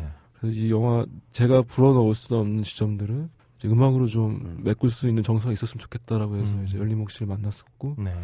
굉장히 잘 나온 것 같아요. 이제. 네네. 그리고 이제 또 힘들었던 게 이게 어떤 장르 영화였으면은 장르 영화는 장르 영화에 맞는 음악들이 또 있잖아요. 그렇죠. 근데 이제 장르 영화가 아니다 보니까 열린목 씨도 굉장히 고생을 많이 했어요. 사실 톤 잡기가 굉장히 어렵더라고요. 그래서 그럴 수도 있을 것 같아요. 뭐 좀 이따 더 얘기하겠지만 이게 일반적인 드라마타이즈 되어 있는 영화나 드라마에서 들을 수 있는 음악도 아니었고 또 법정 장면이 많이 나오는 영화들은 그 오케스트레이션 많이 쓰는 데다가 긴장감 넘치는 음악 이런 거 되게 많이 쓰는데 이 영화 사실 그렇지도 않거든요. 음악 자체도 악기는 단촐하지만 나열되어 있는 음은 또 이렇게 너무 평범하지 않은 그 지점 좀 굉장히 좋았었고요. 그런 의미에서는 이제 현악이 뭐 조금 쓰였죠. 바이올린 2대와 비올라 정도가 들어가지 않았을까. 혹은 첼로 하나? 그 정도. 네, 그 정도. 아주 단촐한 현악이 좀 쓰였고요. 그리고 그 현악은 그 일반적인 다른 그 영화 음악에서도 마찬가지겠지만 현악이 가지고 있는 부드러우면서 이렇게 밑에 깔리는 종류의 그러니까 현악이 멜로디를 이끌어가는 건 아니었어요. 사실은 이 영화에서 멜로디를 이끌어가고 있는 건 피아노 그리고 약간의 하모니카. 하모니카는 굉장히 이제 쓸쓸함 이런 거 비칠 때 잠깐 나왔고 많은 경우 이제 어쿠스틱 기타가 멜로디로 이제 전반적인 선율을 이끌어 나가는 그런 방식으로 좀 쓰였었죠. 저는 그게 되게 열린목 씨가 똑똑했다고 생각하는 부분이에요. 그 타이틀곡이 By My Dear라는 곡인데 네. 그 곡도 만들어진 게 뭐였냐면은 저희가 제작들을 위해 가지고 짧게 만든 영상이 있었어요. 네. 거기에 이제 황희민 씨가 아주 잠깐 나오거든요. 앞부분에 한 10초 정도 나오는데 열린목 음악 감독이 그 동영상을 보고선 그 다음날 바로 보내줬어요. 그러니까 갑자기 막 곡이 막 떠오른다 그러면서 집에 가더라고 그러더니 새벽에 만들어가지고 저한테 보내줬어요. 네. 근데 곡이 너무 좋은 거예요. 그래서 그 곡을 그냥 대표곡이 된 거지 사실은. 그게 뭐 쥐어짜서 만든 곡이 아니고. 네. 영화를 보기도 전에 그러니까. 네, 그러니까 황혜민 씨의 동영상을 보고선 이제 본인이 가서 만들어 온 곡인데 죽는 장면에서 어떤 노래를 쓸까 이제 고민을 하다가 그 이상의 곡이 없더라고요. 그래서 이제 그 부분에서 합의가 된 거죠. 그렇죠. 그 사실 보통 그러니까 아까도 말씀 일반적인 드라마라면 그런 비참하다고 말해야 되나? 이거 좀 비장한 그런 그 죽음의 장면에서는 사실 굉장히 감성적이고 그다음에 쭉쭉 늘어지는 노래 아니면 오히려 반대로 비장해지던가 이래야 되는데 By My Dear 같은 경우는 굉장히 이렇게 편하게 살짝 내려놓는 듯한 그런 노래예요. 그래서 어떻게 들으면 그러니까 이 배경을 그러니까 영화와 따로 떼어놔서 보면 그런 그 슬픈 죽음이 떠오르지 않을 정도로 굉장히 가볍고도 물론 뭐 이렇게 밝기만 한 노래는 아니지만 일반적인 공식을 전혀 따라가지 않은 곡이었다는 건 분명한 거죠. 그래서 그런 면에서 이렇게 열린목 씨가 되게 머리가 좋은 그런 것 같아요. 눈뜨고 코베인 사실 1집은 굉장히 공감을 못했지만 2집, 3집으로 장기하가 빠지니까 갑자기 잘 되는 것 같아요. 거기 아닌가? 하여튼 저는 2집, 3집에서 정말 빵 터졌었는데 근데 사실 그 눈뜨고 코베인의 키보드는 이런 종류의 음악과 아주 거리가 멀죠. 이건 뭐 아주 뿅뿅뿅뿅 거리고 있는 그 관광버스 나왔을 때 나와야 되는 음악을 조금 락킹하게 만든 뭐 이런 느낌인데 전혀 다른 종류의 음악을 만들어냈다는 점에서는 근데 그게 그만큼 이제 전 뭐 열리목 씨가 음악적인 감각도 뛰어난 거지만 악기의 기본을 잘 알고 있었기 때문에 가능한 거라고 생각을 해요. 그러니까 딴 거보다 이 기타나 아니면 피아노라고 하는 악기는 우리가 잘 알고 있다시피 굉장히 화려한 연주도 가능하지만 누구나 다 특히 기타 같은 경우는 뭐 잘 못 치더라도 코드 한 2개, 3개만 배우면 기본적으로 그냥 손 놓는 것만 배우자마자 그 자리에서 한두 곡을 띄엄띄엄 칠 수 있거든요. 동시에 굉장히 화려한 연주도 가능하고. 근데 이 영화에서는 영화 속에 윤미라고 하는 이 주인공은 아니구나. 근데 윤미가 연주하는 기타는 굉장히 못 치는 기타잖아요. 네. 되게 못 치는 기타인데 여기에 기타라고 하는 악기만이 보여줄 수 있는 따뜻한 감성이 들어있는 거죠. 정말 못 치는데 여기에 내 사랑만 담으면 충분히 감동을 주는 악기라는 거죠. 근데 만약에 바이올린을 내가 오늘 처음 배웠어. 사랑한 사람한테 내 바이올린을 오늘 처음 배워서 사랑 감정을 보여줄래 하면 내가 지금 뭐 하는 거야 이런 욕밖에 안 나오는 노래가 되는데 기타는 오늘 배워서 코드 갖고 띵까띵까 하면서 치면 오히려 듣는 사람이 감동을 받는다는 거죠. 그렇죠. 예, 근데 네. 제가 그 비슷한 경험이 네. 예전에 처음 중학교 때 기타를 처음 친 게 바위섬 우리 보통 처음 치잖아요. 그렇죠. 예. 그때 주법을 잘못 배워가지고 저는 아직까지 칼립소밖에 못 칩니다. 자랑이 자랑이죠. 자랑인가요? 네. 어쨌든 동시에 기타라는 악기가 좀 전에 말씀을 간단할 뿐만 아니라 되게 직선적인 악기예요.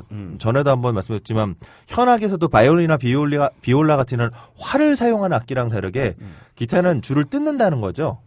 이게 굉장히 그 오케스트라에 기타가 잘 못 들어가는 이유 중에 하나인 거죠. 물론 음량도 작지만 천박하거든요, 이 소리가.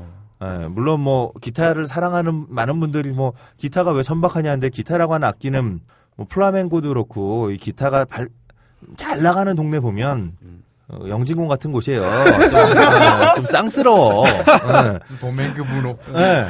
근데 아버지가 그 어머니도 얘기하자면 또라이야지 싸울 수 있다고 얘기하잖아요. 근데 아버지의 테마로 계속 기타가 나온다는 거죠. 이 또라이에 저는 정말 잘 어울리는 악기는 기타라고 생각하거든요. 락커들이 다 좀 또라이잖아. 락커뿐만 아니라 하여튼 기타 들고 있는 사람들은 다 또라이라서 저랑 친하다고 생각하는데 그런 의미에서 이 아버지의 악기로 기타를 배치해놨다라고 하는 건 정말 좋은 선택이었다라고 생각이 들어요. 그리고 제일 싸니까요. 그렇죠. 또 하나가 제가 되게 재밌었던 건 피아노 갖고선 이 피아노도 아마 그 어머니가 이제 또라이니까 싸우러 가라고 결심했던 그 지점의 피아노 장면이었다라고 생각이 되는데 그 피아노는 보통 보면 페달이 있잖아요. 네, 맨 왼쪽 페달 3개 중에 맨 왼쪽에 이제 소프트 페달인데 소프트 페달을 밟고선 피아노를 치면 소리가 이렇게 죽어 들어간 소리가 나잖아요. 근데 이렇게 치다가 이게 스포일러가 될 수도 있는데 이게 일기장에서 꽝 하고서 이제 소리가 커진단 말이죠. 근데 이게 이제 보통 돈이 많은 OST였다면 여기에 이제 더 많은 타악기와 악기가 뻥 등장했을 텐데 이 장면도 피아노 하나예요, 그냥. 피아노 하나인데 그 피아노가 소프트 페달을 밟고 있다가 딱 띄고선 맨 오른쪽 페달로 가는 거죠. 네. 오른쪽 페달은 이제 울리는 거죠. 네, 댐퍼 페달을 누르면 소리가 빵빵 더 커지죠. 이 페달로 옮겨가면서 악기 하나만 가지고선 이 악기가 낼 수 있는 소리 하나만 가지고선 사람의 감성을 되게 잘 표현했다고 생각이 드는 거예요. 이제 청자들은 중간 페달이 뭔지 궁금해할 거야. 네, 중간 페달은 그 이름 뭐냐 그건 좀 이름 복잡하던데. 넘어가죠. 근데 중간 페달은 뭐 참고로 중간 페달을 밟으면 다음 현을 누르면 이 현 소리가 빠지잖아요. 근데 이 현을 누르고 있는 악기에서 그 페달을 밟으면 그 소리가 계속 가는 거예요. 음을 유지시키는 네. 거예요. 네, 서스테인 페달이라고. 서스테인. 여기서 존재의 의미가 나오는 1시간 반 만에 5회 만에. 갑자기 잘렸어. 자, 그렇게 보면 계속 감독님은 돈이 없어서라고 하지만 돈도 돈이지만 뭐 돈이 없어서 필요에 의해서 나온 걸 수도 있지만 정말 그 악기라고 하는 것이 가지고 있는 기본에 굉장히 충실한 그리고 기본이 보여줄 수 있는 감정선을 정말 잘 보여준 OST가 아닌가라는 생각이 들어요. 물론 뭐 그것도 이제 돈이 많았으면 뭐 볼륨을 갖고 뭐 그렇게 만들었을 수도 있겠습니다만 저는 오히려 이렇게 악기 가지고 있는 기본 힘으로 이걸 보였다는 게 되게 감동적으로 다가왔어요. 저한테는 그렇게 첫 시간에 이렇게 약하게 하냐고 하시더니 이제는 해비조님이 그 찬양 일색으로 아니 음악은 좋았다는 거지. 그렇죠. 예. 음악은 음악도가 아니고. 네. 네. 아 저는 근데 이거 되게 제가 아까 계속 여쭤봤던 거잖아요. 나는 계속 이 영화에서 감독님은 눈물을 안 보여주려고 했다라고 했지만 저는 눈물이 과잉이라고 느꼈는데 그 눈물이 과잉이라고 느꼈던 저의 입장에서는 음악이 이거 뭐 돈이 없어서 그렇다고 하면 또 이것도 할 말이 없는 거지만 돈이 없어서였건 아니면 열리목이라고 하는 음악 감독이 생각이 있어서였건 그건 모르겠지만 음악이 그런 풍부한 감정으로 갈 수 있는 걸 단촐한 악기 하나 두 개로다가 훨씬 더 감성을 잘 잡아준다는 거죠. 뻥 터질 것 같은 감성을 오히려 단순한 악기로다가 그냥 담담하게 툭툭툭툭툭 던지고 있는. 그러니까 마이 마이 디어도 마찬가지인 거죠. 제가 이제 주문했던 거는 사실은 그 장면에서 윤미가 숨을 거두고 나서 모든 건 다 놓아버리고 이제 세상을 떠나면서 그냥 엄마 아빠한테 들려주는 톤이었으면 좋겠다라는 얘기를 했었거든요. 네.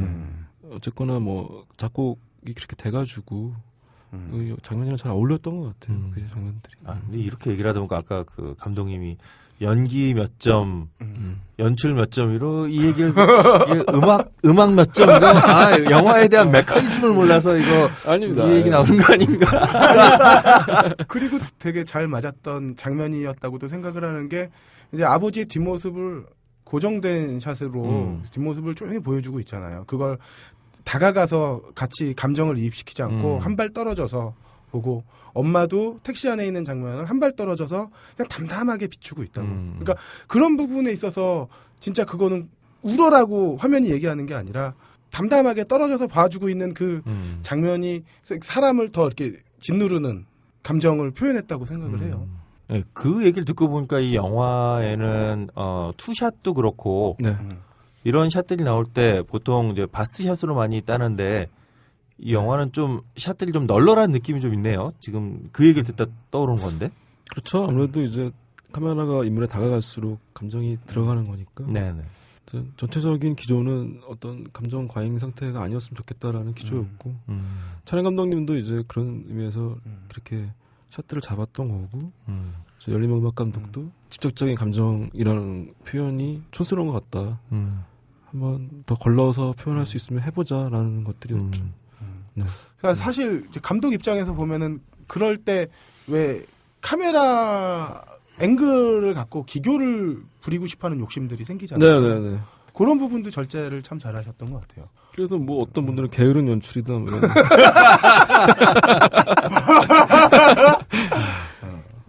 그런 얘기도 있더라고요. 그래서. 게으른 연출을 하셔서 성공적인 게으른 연출이었다. 아니 처음에 의아했던 게 그냥 주인공이 딱 그 바닷가에서 쓰러지는 샷이 나왔을 때 네. 그리고 바로 택시로 이어져요. 그 사이에 궁금증이 확 일었었는데 이게 나중에 서비스로 쓰러졌을 때 어떤 일이 됐는지 나중에 나타나는 그렇죠. 것들을 윤미 봐서. 시점 샷이 쭉 한번 나오죠. 딱 나왔을 때 네. 이런 식의 에이스가 중간에 있구나 뭐 이런 것도 깨달았는데 별로 게으른 연출이라고 생각하지 않아요. 타르콥스키는 얼마나 게으른 거야.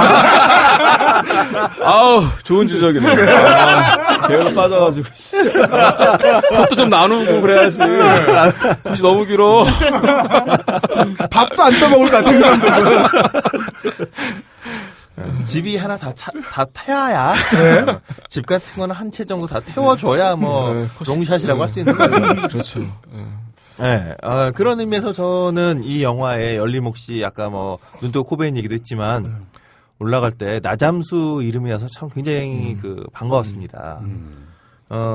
나잠수를 이제 뭐 아시는 분도 있고 모르시는 분도 있을 텐데 아까 감독님 말씀하신 것처럼 이제 관광버스 장면에도 나온 그 음악이었고 통근버스, 관광버스. 통근버스에서 네. 관광버스에서 틀을 법한 음악을 네. 이제 트는 거죠. 일부러 그 소리를 죽이려고. 우리는 보통 40인승 이상 되는 통근버스라는 걸 타본 적이 없어 내가. 그렇습니다. 그거 웬만한 대기업에서도 못 타봐요. 아 그래요? 난 또 대기업은 다 있는 줄 알았지. 너무 이게 또 대기업과 생산직이나 이런 쪽으로 가야 돼. 너무 대기업과 멀리 살아서. 하여튼 술탄 오브 디스코도 잘 되길 바라고요. 이 김에. 음악 취향 Y도 잘 되길 바랍니다. 아, 그러니까요. 나잠수 씨는 저 음악 취향 Y 라디오에 좀 모셔야 되는데. 예.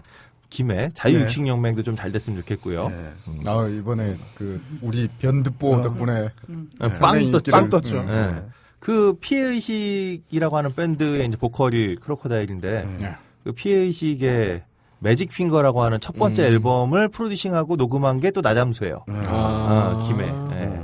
소개를 해드리자면 그런 혁혁한 공을 세운 분이 이 OST에 녹음을 했다. 예. 우리 변드보를 그냥 고기에는 좌우가 없다라고 하는 명언을 날려주세요. 자, 그렇게 해서 이 영화에서 저는 그러니까 핵심이 되는 음악은 열리목 씨가 다 만들었는데 관객들에게 이제 가장 그 마음에 많이 남은 음악은 아쉽게도 회상이에요. 회상. 네. 어쨌든 회상이라고 하는 노래는 뭐 조금만 소개를 해드리면 이게 1982년에 나왔던 산울림 8집에 있던 노래입니다. 이 아저씨들 뭐 삼형제가 아주 미친 듯이 1년에 막 앨범 몇 장씩 내던 시절이라 77년에 1집이 나왔는데 82년에 8집이에요. 난 아직도 좋아. 네, 물론 뭐 저도 좋아요. 이 앨범에 제일 먼저 알려진 게 내게 사랑은 너무 써라고 하는 노래고 그 다음에 이제 이건 그 김창완 씨가 아니라 둘째인 김창훈 씨가 만든 거죠. 김창훈 씨의 대표곡은 김한선 언니의 노래죠. 오늘 밤이요? 네. 그게 김창훈 씨 거예요? 김창훈 씨 노래예요. 느낌이 새로운데? 그러게요. 근데 그게 김한선 씨의 목소리를 들어서 그렇지 가만히 이걸 좀 이렇게 띄어서 보면서 이걸 산울림이 연주한 생각해보면 또 산울림 노래 같아요. 궁금하신 분들 한번 들어보시고요. 네. 어쨌든 원곡은 베이스, 기타, 드럼 이제 삼형제의 악기로 연주가 되고 있고 그래서 밴드 형식인데 밴드가 연주하고 있는 방식인데 이 영화에서는 딸이 아버지를 위해서 이제 떠나기 전에 불러주는 아버지를 위한 가족의 사랑이 가득하 있는 노래로 되어 있죠. 그리고 영화에 크레딧 나올 때 나왔던 것도 그러니까 이게 그 배우 박희정 씨 목소리가 맞나요? 아닙니다. 열림목 씨 목소리. 아, 이거 열림목 씨구나. 네. 그럼 그 영화에 처음에 노래했던 것도 그건 박기정 씨고요. 이제 알았다. 네. 해비조님은 악기는 구분하는데 사람 목소리 근데 이제 많은 분들이 박기정 씨가 부르는 걸로 알고 계세요. 네. 근데 이제 제가 열림목 씨한테 주문했던 거는 박기정 씨가 부르는 느낌이었으면 좋겠다. 좀 더 아마추어 같은. 그쵸. 이제 딸이 이것도 마찬가지로 이제 딸이 가족을 생각하면서 저 세상에서 부르는 느낌 아니면 이제 아팠을 때 혼자 방에 있을 때 부르는 노래 이런 느낌으로 좋겠다고 했어요. 네. 그 장면에 이제 그 수많은 투자자들의 이름이 같이 쭉 올라오죠. 네. 그리고 가사도 내가 그 자막을 보면서 우는 건 또 처음이야. 사람 이름들 보면서. 네. 그 올라가는 자막과 함께 누군가 함께 있다고 이런 가사가 나올 때 정말 뭉클해지더라고요. 네.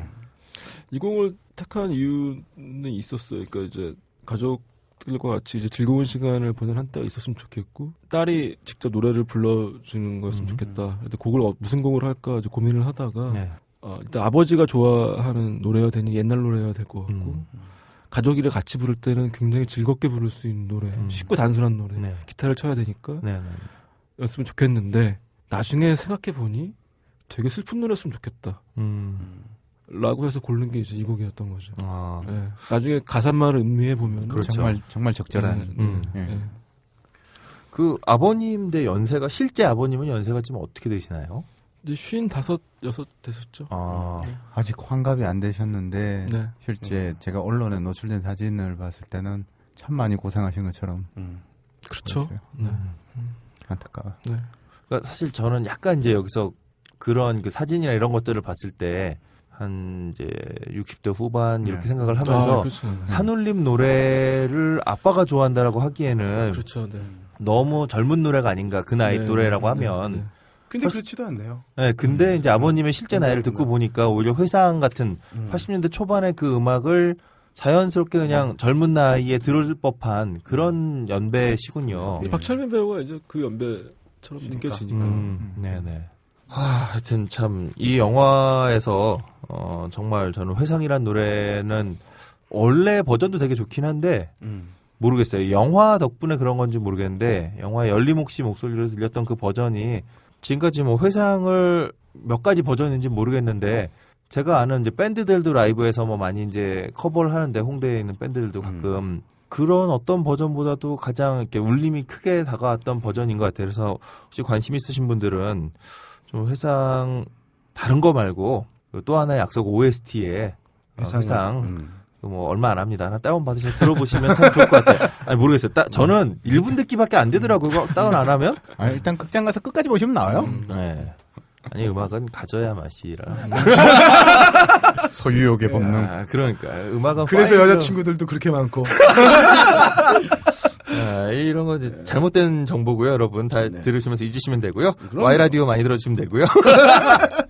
네. 그래서 오늘 마지막으로 좀 같이 들어보고 싶은 곡은 뭐 회상도 좋은데 아까 말씀드렸던 것처럼 이 세상을 떠나면서 아버지와 가족들에 대한 사랑 그리고 동시에 꿈 많던 소녀가 정말 소녀잖아요. 19살, 20살 꿈 많던 소녀가 세상을 이렇게 떠날 수밖에 없었던. 근데 그거를 너무나 슬픈 이야기로 만들지 않고 오히려 처연하면서도 좀 담담하게 불렀던 By My Dear라고 하는 이 영화에서 일종의 주제가라고 봐도 되겠죠, 이 노래가? 대표곡이죠. 이 노래를 좀 한번 같이 들어보시면서 또 하나의 약속이라고 하는 영화는 이런 영화였겠구나 한번 좀 생각해 보시면 좀 좋을 것 같습니다. In this world, it's not easy to keep straight.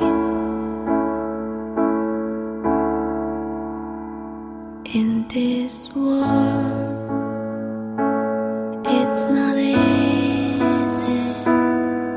to close your eyes. In this world, it's not easy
이번 주 개봉 신작의 근거 없는 예측 무비 찌라시.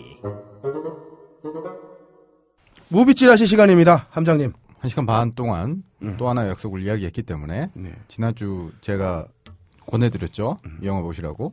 평가는 가름하고요. 아, 이번 주에도 계속 권하죠. 뭐. 이번 주도 계속 권하는데 지난주 평점 8점 주셨잖아요. 네. 네, 보시고 난 뒤에 평점은?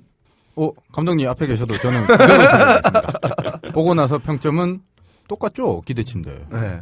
전 기대치로 평점을 내기잖아요. 네. 보고 나서는 꼭 다른 분들도 보셨으면 좋겠어요. 네. 안 넘어가요. 기대치가 안 떨어졌어요? 떨어지진 않았어요, 그래도?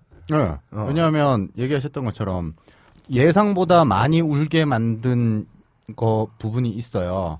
그런데 아까 말씀드렸듯이 저한테는 뭐 제가 대기업을 다녀서가 아니라 저 대기업 아니에요. 거대 기업이죠. 다국적 거대 기업. 이경영 팀이 존재하는 것 때문에 영화 자체가 되게 와닿았어요. 이 말 그대로 그 가족만 포커스를 갖추고 있었다면 상관없는데 평행에서 달리는 이경영 팀이 있었기 때문에 이 영화는 우리 모든 노동자한테 내가 살고 있는 내가 환경에서 뭐 제 직종에서는 스트레스가 산재가 될 수 있을 거고 이런 부분들에 대해서 우리가 보호받고 있느냐 이런 부분을 한 번쯤 의미해 봐야 되고 그리고 그걸 보호해 주는 곳이 국가라는 건데 이 국가라는 존재가 과연 저렇게 허술하게 돌아가고 있는 걸 우리가 보고 참아야 되느냐 이런 생각들을 하게 만드는 영화에서 저는 기대치 그대로 유지할 수밖에 없죠. 이경영 씨 얘기가 나서 좀 딴따라도 다 지나가고 했는데 저는 되게 좋았던 것 중에 하나가 그런 게 있었어요. 이게 지금 왜 우리는 어떤 누나 대통령을 하고 있나? 여기 있구나 답이. 청춘이었거든. 그렇죠. 그러니까 이경영 씨의 청춘이 다 받쳐져 있는 거예요. 그 사회 그리고 그 부조리 넘치는 그 기업과 그 국가가 그들의 청춘이었던 거죠. 그치. 청춘은 어떻게 봐도 아름답잖아. 그러니까 그걸 부정을 하면 내 젊음도 부정을 하는 거예요. 네. 가장 많이 다양하게 해석되는 캐릭터인 것 같아요. 이 영화에서. 그 연기도 무척 좋았고요. 제가 시간 때문에 얘기 안 하고 하려고 했는데 평가를 하자면 그 이실장 역할로 나왔던 그 배우는 우리가 대학가에서 리크루트를 위해서 갖다 붙여놓는 대기업에 입사하면 보여지는 전형적인 수트 입은 그 남자의 모습을 철저하게 보여주고 있었고 그래서 제가 지난주 평가할 때 왜 자기 자식들을 오로지 그 삼성이라는 그룹에 보내기 위해서 하는지 돌아봤으면 좋겠다고 얘기했을 때 들어가서 어떤 일을 물론 정말 그 이경영 팀 같이 노동 현장에서 일하는 사람도 있지만 저런 일을 하는 사람도 있고 여러 가지 일이 있을 수 있다는 것을 다시 한번 깨달았으면 좋겠고 정진영 씨가 그간의 캐릭터랑 제가 느껴왔던 캐릭터랑 전혀 다르게 그냥 냉철하게 나와서 그냥 냉철한 판사로 끝나는 역할도 되게 의미가 있었던 배우라고 생각이 되고요. 그다음에 우리가 아까 계속 얘기하면서 한 번도 언급 안 한 혁권 더 그레이트. 제가 좋아하는 박혁권 배우를 한 번도 언급을 안 했는데 저희 그 딴지 영진공의 모 우원이 박혁권 씨를 데리고 마케팅을 할 의향은 없으신지 여쭤보라고. 의외로 그분이 인기가 많아요. 제가 여자친구랑 함께 봤는데 절대 박혁권 씨를 보면서 변호사를 알고 상상도 못 해보는 뭐 그런 거죠. 잘하시지 않았어요? 네, 잘했습니다. 예, 편집으로 만들기 굉장히 힘들었습니다. 대사를 잘 못 외우셔가지고 왜냐하면 굉장히 어렵거든요. 법정 용어가. 그렇죠. 근데 혁권 형이 좀 이렇게 힘들어하시더라고요. 외우는데. 공부를 게을리 하셨구나. 아니 하여튼 이제 너무 어려우니까 그런 역할 해보신 적 없으시니까 어려우시더라고요. 그런데 이제 어쨌거나 했는데 이제 자꾸 이제 틀리니까 철민이 형이 이제 그 관객석에 앉아 있다가 우리 변호사 바꿔줘요 막 변호사 바꿔줘요. 저 사람이 변호사라면 질 것 같다. 네, 여러분들 이제 박혁권 씨 잊어주시고요.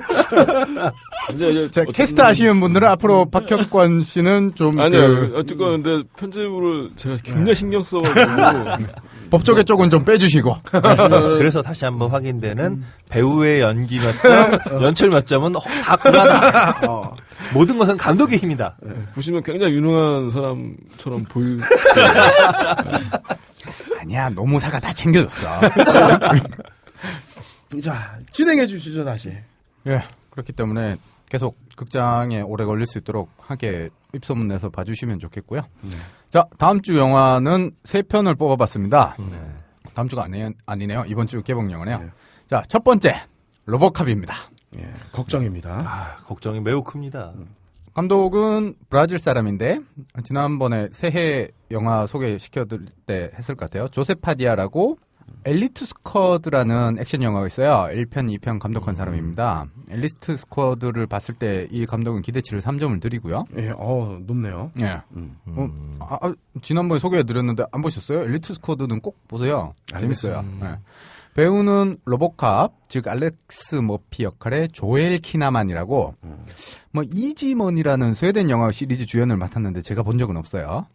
그리고 2011년에 다크 아워라는 영화에 출연했던 배우예요. 다크 아워는 뭐 보신 분도 있을 것 같아요. 전 봤는데 무슨 역이었죠? 당연히 기억나실 리가 없죠. 저도 기억이 안 나요. 아, 그래요. 괜찮아요. 뭐 로보캅에서도 대부분 헬멧으로 가리고 나올 테니까 기억 못 하셔도 될 거예요. 여주인공은 에비 코닛이라고 그 서커펀치에서 스윗피로 나오는데 그 서커펀치의 주인공들은 다 강인한 여성이잖아요. 네.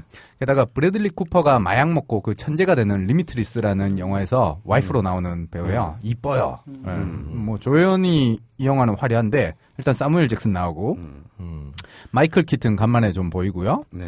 심지어 이제 게리 올드만이 나옵니다. 아, 이제 할아버지들을 비싼 조연을 썼네요. 게리 올드만은 배트맨 시리즈 끝났으니까 이제 영화 나오게 됐죠. 뭐 기대치 3점 드려요. 마이클 키튼은 또 원조 배트맨이죠. 네. 배트맨을 많이 갖고 왔나요? 로보캅인데? 신업은 글쎄요. 일단 원작이 뛰어나서 3점을 드리고 싶은데 우리가 방금 전에 얘기했던 것처럼 걱정되거든요. 그러니까. 게다가 이번 신업에는 일단 민영화가 경찰이 민영화 되지 않아요. 민영화도 아니고 가족 영화, 예, 가족 영화 컨셉인데 영화의 핵심을 빼먹었어. 핵심을 빼버리니까 이걸 신업을 점수를 주기 아까운 거죠. 기업이 게다가 지배하는 디트로이트 시티가 예, 아닙니다. 경찰 민영화에 대한 얘기가 아니고. 다만 이 로보캅만 기업 거죠. 예. 아마 이렇게 되면 이제 파견직? 네. 뭐 이렇게 되는 게 아닐까. 외주를 주는 게 아닐까. 뭐 그런 느낌이 드는데. 근데 그렇다고 또 노동 영화냐? 아니죠. 가족 비정규직이 영화인 아니고 거죠. 로보캅이. 예. 파견직은 비정규직. 그렇죠. 이런 비정규직이 없는 건데. 예.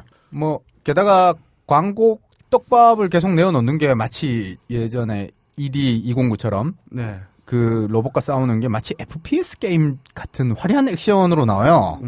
그러니까 게임 마니아라면 되게 열광을 할 수 있는 액션 씬이겠지만 그것들을 떡밥으로 던지고 있다는 게 왠지 그거 외에는 볼 게 없을 수도 있다. 뭐 이런 생각도 들어서 신업 기대치는 2점을 드려요. 그럼에도 합계 8점으로 공동 1위입니다. 뭐 높긴 합니다만 원작보다 나은 이야기 구성이 나올지 좀 걱정은 돼요. 다음 주에 또 함장님에 대한 신랄한 비판 기대하겠습니다. 겸허히 받겠고요. 네. 두 번째 영화는 신이 보낸 사람입니다. 아, 이거 무슨 무슨 특정 종교랑 관련됐다고 막 나왔었던 게다가 거죠? 제목이 완전 종교적이잖아요. 이게 영어 제목도 The Apostle, He was anointed by God. 예, 사도, 그는 신께 선정되었다. 예수야? 뭐 감독은 김진무 씨라고 독립영화 만들던 감독이에요. 전작 영화 제목이 휴일이에요. 네. 이게 태양 기름 유출 사고 후 그 지역의 상황에 대해 뭐 좀 적나라하게 드러낸 이야기였는데 신이 보낸 사람도 북한에 대한 적나라한 상황을 잘 다루지 않았을까 싶습니다만 글쎄요. 일단 기대치는 1점 드리고요. 네. 배우는 익숙한 얼굴에 김인권이랑 간만에 홍경인이 나와요. 네, 홍경인은 근데 뭐 오랜만이네요. 예, 제가 간만이라고 했지만 최근에 그 은밀하게 위대하게도 나왔다 그러더라고요. 그 영화를 제가 안 봐서 꽃미남 영화라서 꽃미남 아니잖아 홍경인 씨는. 그 영화에 나온 주인공들이 꽃미남이고요. 홍경인 씨가 꽃미남은 그렇죠 아니죠. 홍경인이 실제 김인권 우리가 얼굴로 뭐라 그러지 맙시다. 좀. 실제 그 홍경인 씨가 김인권 씨보다 나이가 2살 더 많더라고요. 근데 얼굴 딱 비교해 보면 뭐 일단 둘 다 동국대 연영과 나왔고 아름다운 청년 전태일이 대표작이죠. 그렇죠. 그렇죠. 홍경인이 대표작이 잘 기억이 안 나는데. 뭐 전 그 뒤에 나온 영화로는 달마야 놀자를 마지막으로 본 기억이 있어요. 근데 필모를 봐도 2000년대 초반부터 2000년대 후반까지 한 6, 7년간 거의 활동이 없더라고요. 뭐 아무튼 다른 조연 배우로 기주봉 아저씨도 나오고 적당히 배우 기대치는 2점을 드려요. 네. 네. 근데 신업에 대해 점수 주는 걸 참 고민했어요. 왜냐하면 이거는 2000년대 초반부터 제가 가진 의문이었는데 한국의 소위 좌파들은 북한 인권 문제를 잘 언급하지 않아요. 근데 이건 제 개인적인 판단인데 이유는 여러 가지가 있을 수 있겠지만 우파에서 정치적으로 갖고 노는 문제 때문에 좌파는 그거를 언급해버리는 순간 빨갱이가 되는 거니까. 코가 끼어 버릴 테니까 종북이란 이야기부터 시작해서 뭐 북한의 인권을 주로 다루는 사람들은 또 기독교 세력이거든요. 기독교 세력은 보통 우리나라에선 우파 쪽에 많이 가까우니까. 근데 이 영화의 감독도 열혈 기독교인이고 신업을 가지고 어떤 영화가 나왔을지 편견을 안 가지고 보려 해도 영화의 자본이 어디서 나왔는지도 저는 솔직하게 궁금해지거든요. 네. 그래서 일단 신업 기대치는 최하점이나 최상점이 아닌 그냥 2점으로 결정을 받습니다. 합계 5점입니다. 네. 근데 뭐 제가 알기로는 이렇게 이상한 영화는 아니라고 그러더라고요. 예, 이상한 영화라면 아마 강철대요. 그런 영화를 찍었었기 때문에 뭐 그렇게 생각되지는 않는데. 그렇죠. 뭐 홍경인 씨 아까 얘기했던 것처럼 그렇죠. 전태일도 그렇고. 때문에. 근데 이제 VIP 시사를 하는데 변모 씨가 오셔가지고 굉장히 당황했다는 얘기가 있어요. 잠깐 이거 점수 좀 점수 조절해야 되나요? 변모 씨를 당황하게 한 걸로 가산점 줘야 되나요? 그게 아니라 이제 영화사 측에서 굉장히 당황했다는 거죠. 아 변모 씨가 왔기 때문에. 네. 근데 VIP 시사에 초대받아야지 갈 수 있는 거 아니에요? 그러니까 이제 포토라인에 쓴 거죠. 그 양반이. 근데 그거를 이제 원치 않았는데. 영화사 측에서는 절대 원치 않았을 것 같은데. 그래서 이제 뭐 낸시랭도 쓰고 변모 씨도 쓰고. 둘이 친하지 않아요? 네. 싹 틀 것 같아 뭔가. 그냥 저는 모르겠어요. 하여튼 이 영화도 잘 알지는 못하는데 이 영화도 이렇게 정치적인 해석이 들어가는 영화는 아닌 것 같아요. 그냥 순수하게 그냥 이렇게 만든 영화가 아닌가. 네, 그 지점에서 저도 그 아까 한국의 좌파라고 불리는 사람들은 북한의 인권 문제를 얘기하지 않는다라고 얘기하는데 저는 개인적으로 인권이라고 하는 것 자체가 그게 정치적인 개념이거든요, 이게. 그렇죠. 물론 사람의 목숨이 왔다 갔다 하는 건 정말 중요한 문제입니다. 이건 정치를 떠나서 가장 기본이 되는 문제이긴 한데 그것을 떠나서 그러면 저 사람을 누가 보호해 줄 것이냐라고 하는 순간 이것은 정치적인 문제가 될 수밖에 없어요. 굉장히 당파적이고 심지어. 근데 당파적인 의미로 사람의 목숨의 문제를 해결하려고 하는 이 사고방식이 저는 정말 그거야말로 정치적인 거라는 생각이 들어요. 정말 위험한 거. 맞습니다. 맞네요. 그래서 정말 제대로 된 좌파라면 이런 뭐 좌파를 떠나서 좌파 우파를 떠나서 제대로 된 사람에 대한 사람의 목숨과 관련된 걸 고민하는 사람이라면 이 얘기를 막 뭐 국제 뭐 어디에 뭐 외치면서 뭐는 뭐 바꿔라 이런 식으로 당파적으로 몰아가는 거야말로 오히려 그들의 목숨과 생명을 경시하는 태도는 아닐까. 좀 좋은 지적이네요. 그런 의미에서의 좀 고민이 좀 필요한 것 같아요. 가끔 진짜 해비조님이 박사 같은 얘기를 해요. 인류학 박사. 인류학 박사. 다 왔어요. 알겠습니다. 자, 세 번째 영화 관능의 법칙. 감독은 권칠인 씨인데 영화 싱글즈 뜨거운 것이 좋아 등을 감독한 사람입니다. 개인적으로 두 편 다 무척 즐겁게 봤고요. 그래서 기대치 3점 줄만 하고요. 배우는 엄정화, 문소리, 조민수, 이경 아저씨 여기도 나와요. 이거는 다 함장님 취향이네요. 경영형이 너무 많아요. 여기. 나요? 안 나오시는 경쟁작에 왜 나오냐고.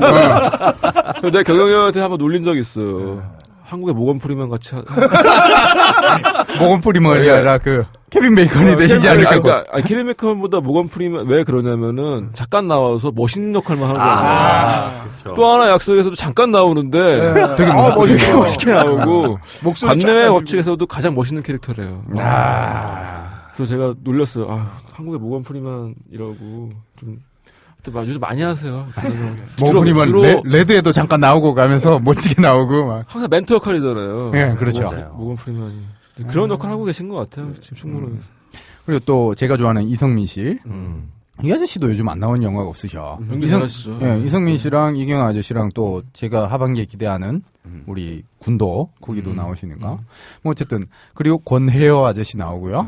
김호진 씨까지 나오네요. 아주 화려합니다. 배우 기대치 3점 드려도 될 것 같고요. 신업도 기대가 많이 되는데요. 싱글즈 찍고 딱 10년이 지났거든요. 네, 그러네요. 물론 10년이네. 그 사이 안타깝게 우리 곁을 떠난 장진영 씨가 아직도 아련한데 아마 살아 있었다면 저 권칠인 감독은 엄정화 씨랑 장진영 씨 데리고 싱글즈 10년 뒤의 이야기를 정말 같이 만들었을 것 같아요. 게다가 사실 여자가 가장 아름다울 때가 저는 30대에서 40대라고 생각하거든요. 그건 함장님 취향이고요. 제 취향, 그게 제 취향이고 그래요. 20대 여성은 아름다운 게 아니라 징그러운 거예요. 그런 아름다운 나이대의 삶을 즐기면서 살 수 있다는 것은 분명 환타지겠죠. 근데 우리나라에서는 그 환타지 자체로서의 역할을 충분히 해줄 거라고 생각합니다. 기대치 2점, 합계 8점으로 공동 1위입니다. 저기 감독님이 지금 김태형 감독님이 처음 오셔가지고 8점이 이렇게 자주 나오는 거라고 생각하실 수도 있는데 사실 저희 엄청 짜거든요. 거짓말하지 마요. 또 하나의 속도 8점. 흔한 건 아닙니다. 오해하지 마시고 그 주에 개봉하는 것 중에 상대평가를 해요. 그래서 그 주에 제가 기대하는 것만 해서 알려드린 거라서 뭐 저는 당연히 밀리터리 덕후로서 로보캅을 보겠지만 관능의 법칙 또한 꼭 시간을 내서 볼 거고요. 어떻게 보면 다 또 하나 약속이랑 관계되는 영화들인데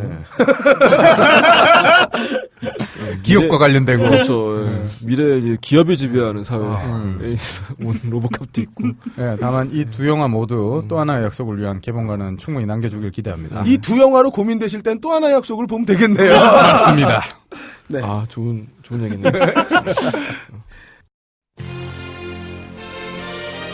영진공 단신.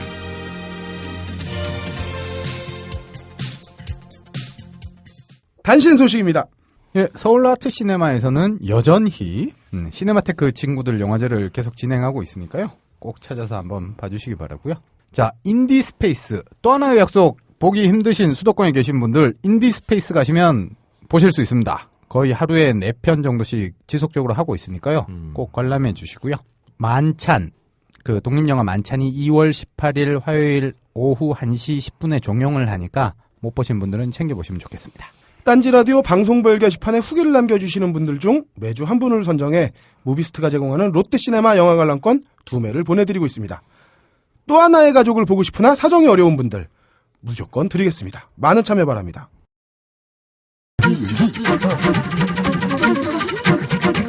어느 광고에서 나오듯 권력은, 돈은, 물질은 삶의 수단이지 목적이 될 수는 없습니다. 삶의 목적은 행복, 사랑, 헌신, 기쁨 같은 것이어야 합니다. 오늘 자기 자신의 삶의 목적이 무엇인지 되돌아보는 하루가 되었으면 합니다. 녹음 김태용, 효과 고승수, 제작 딴지일보, 진행의 그럴거리였습니다.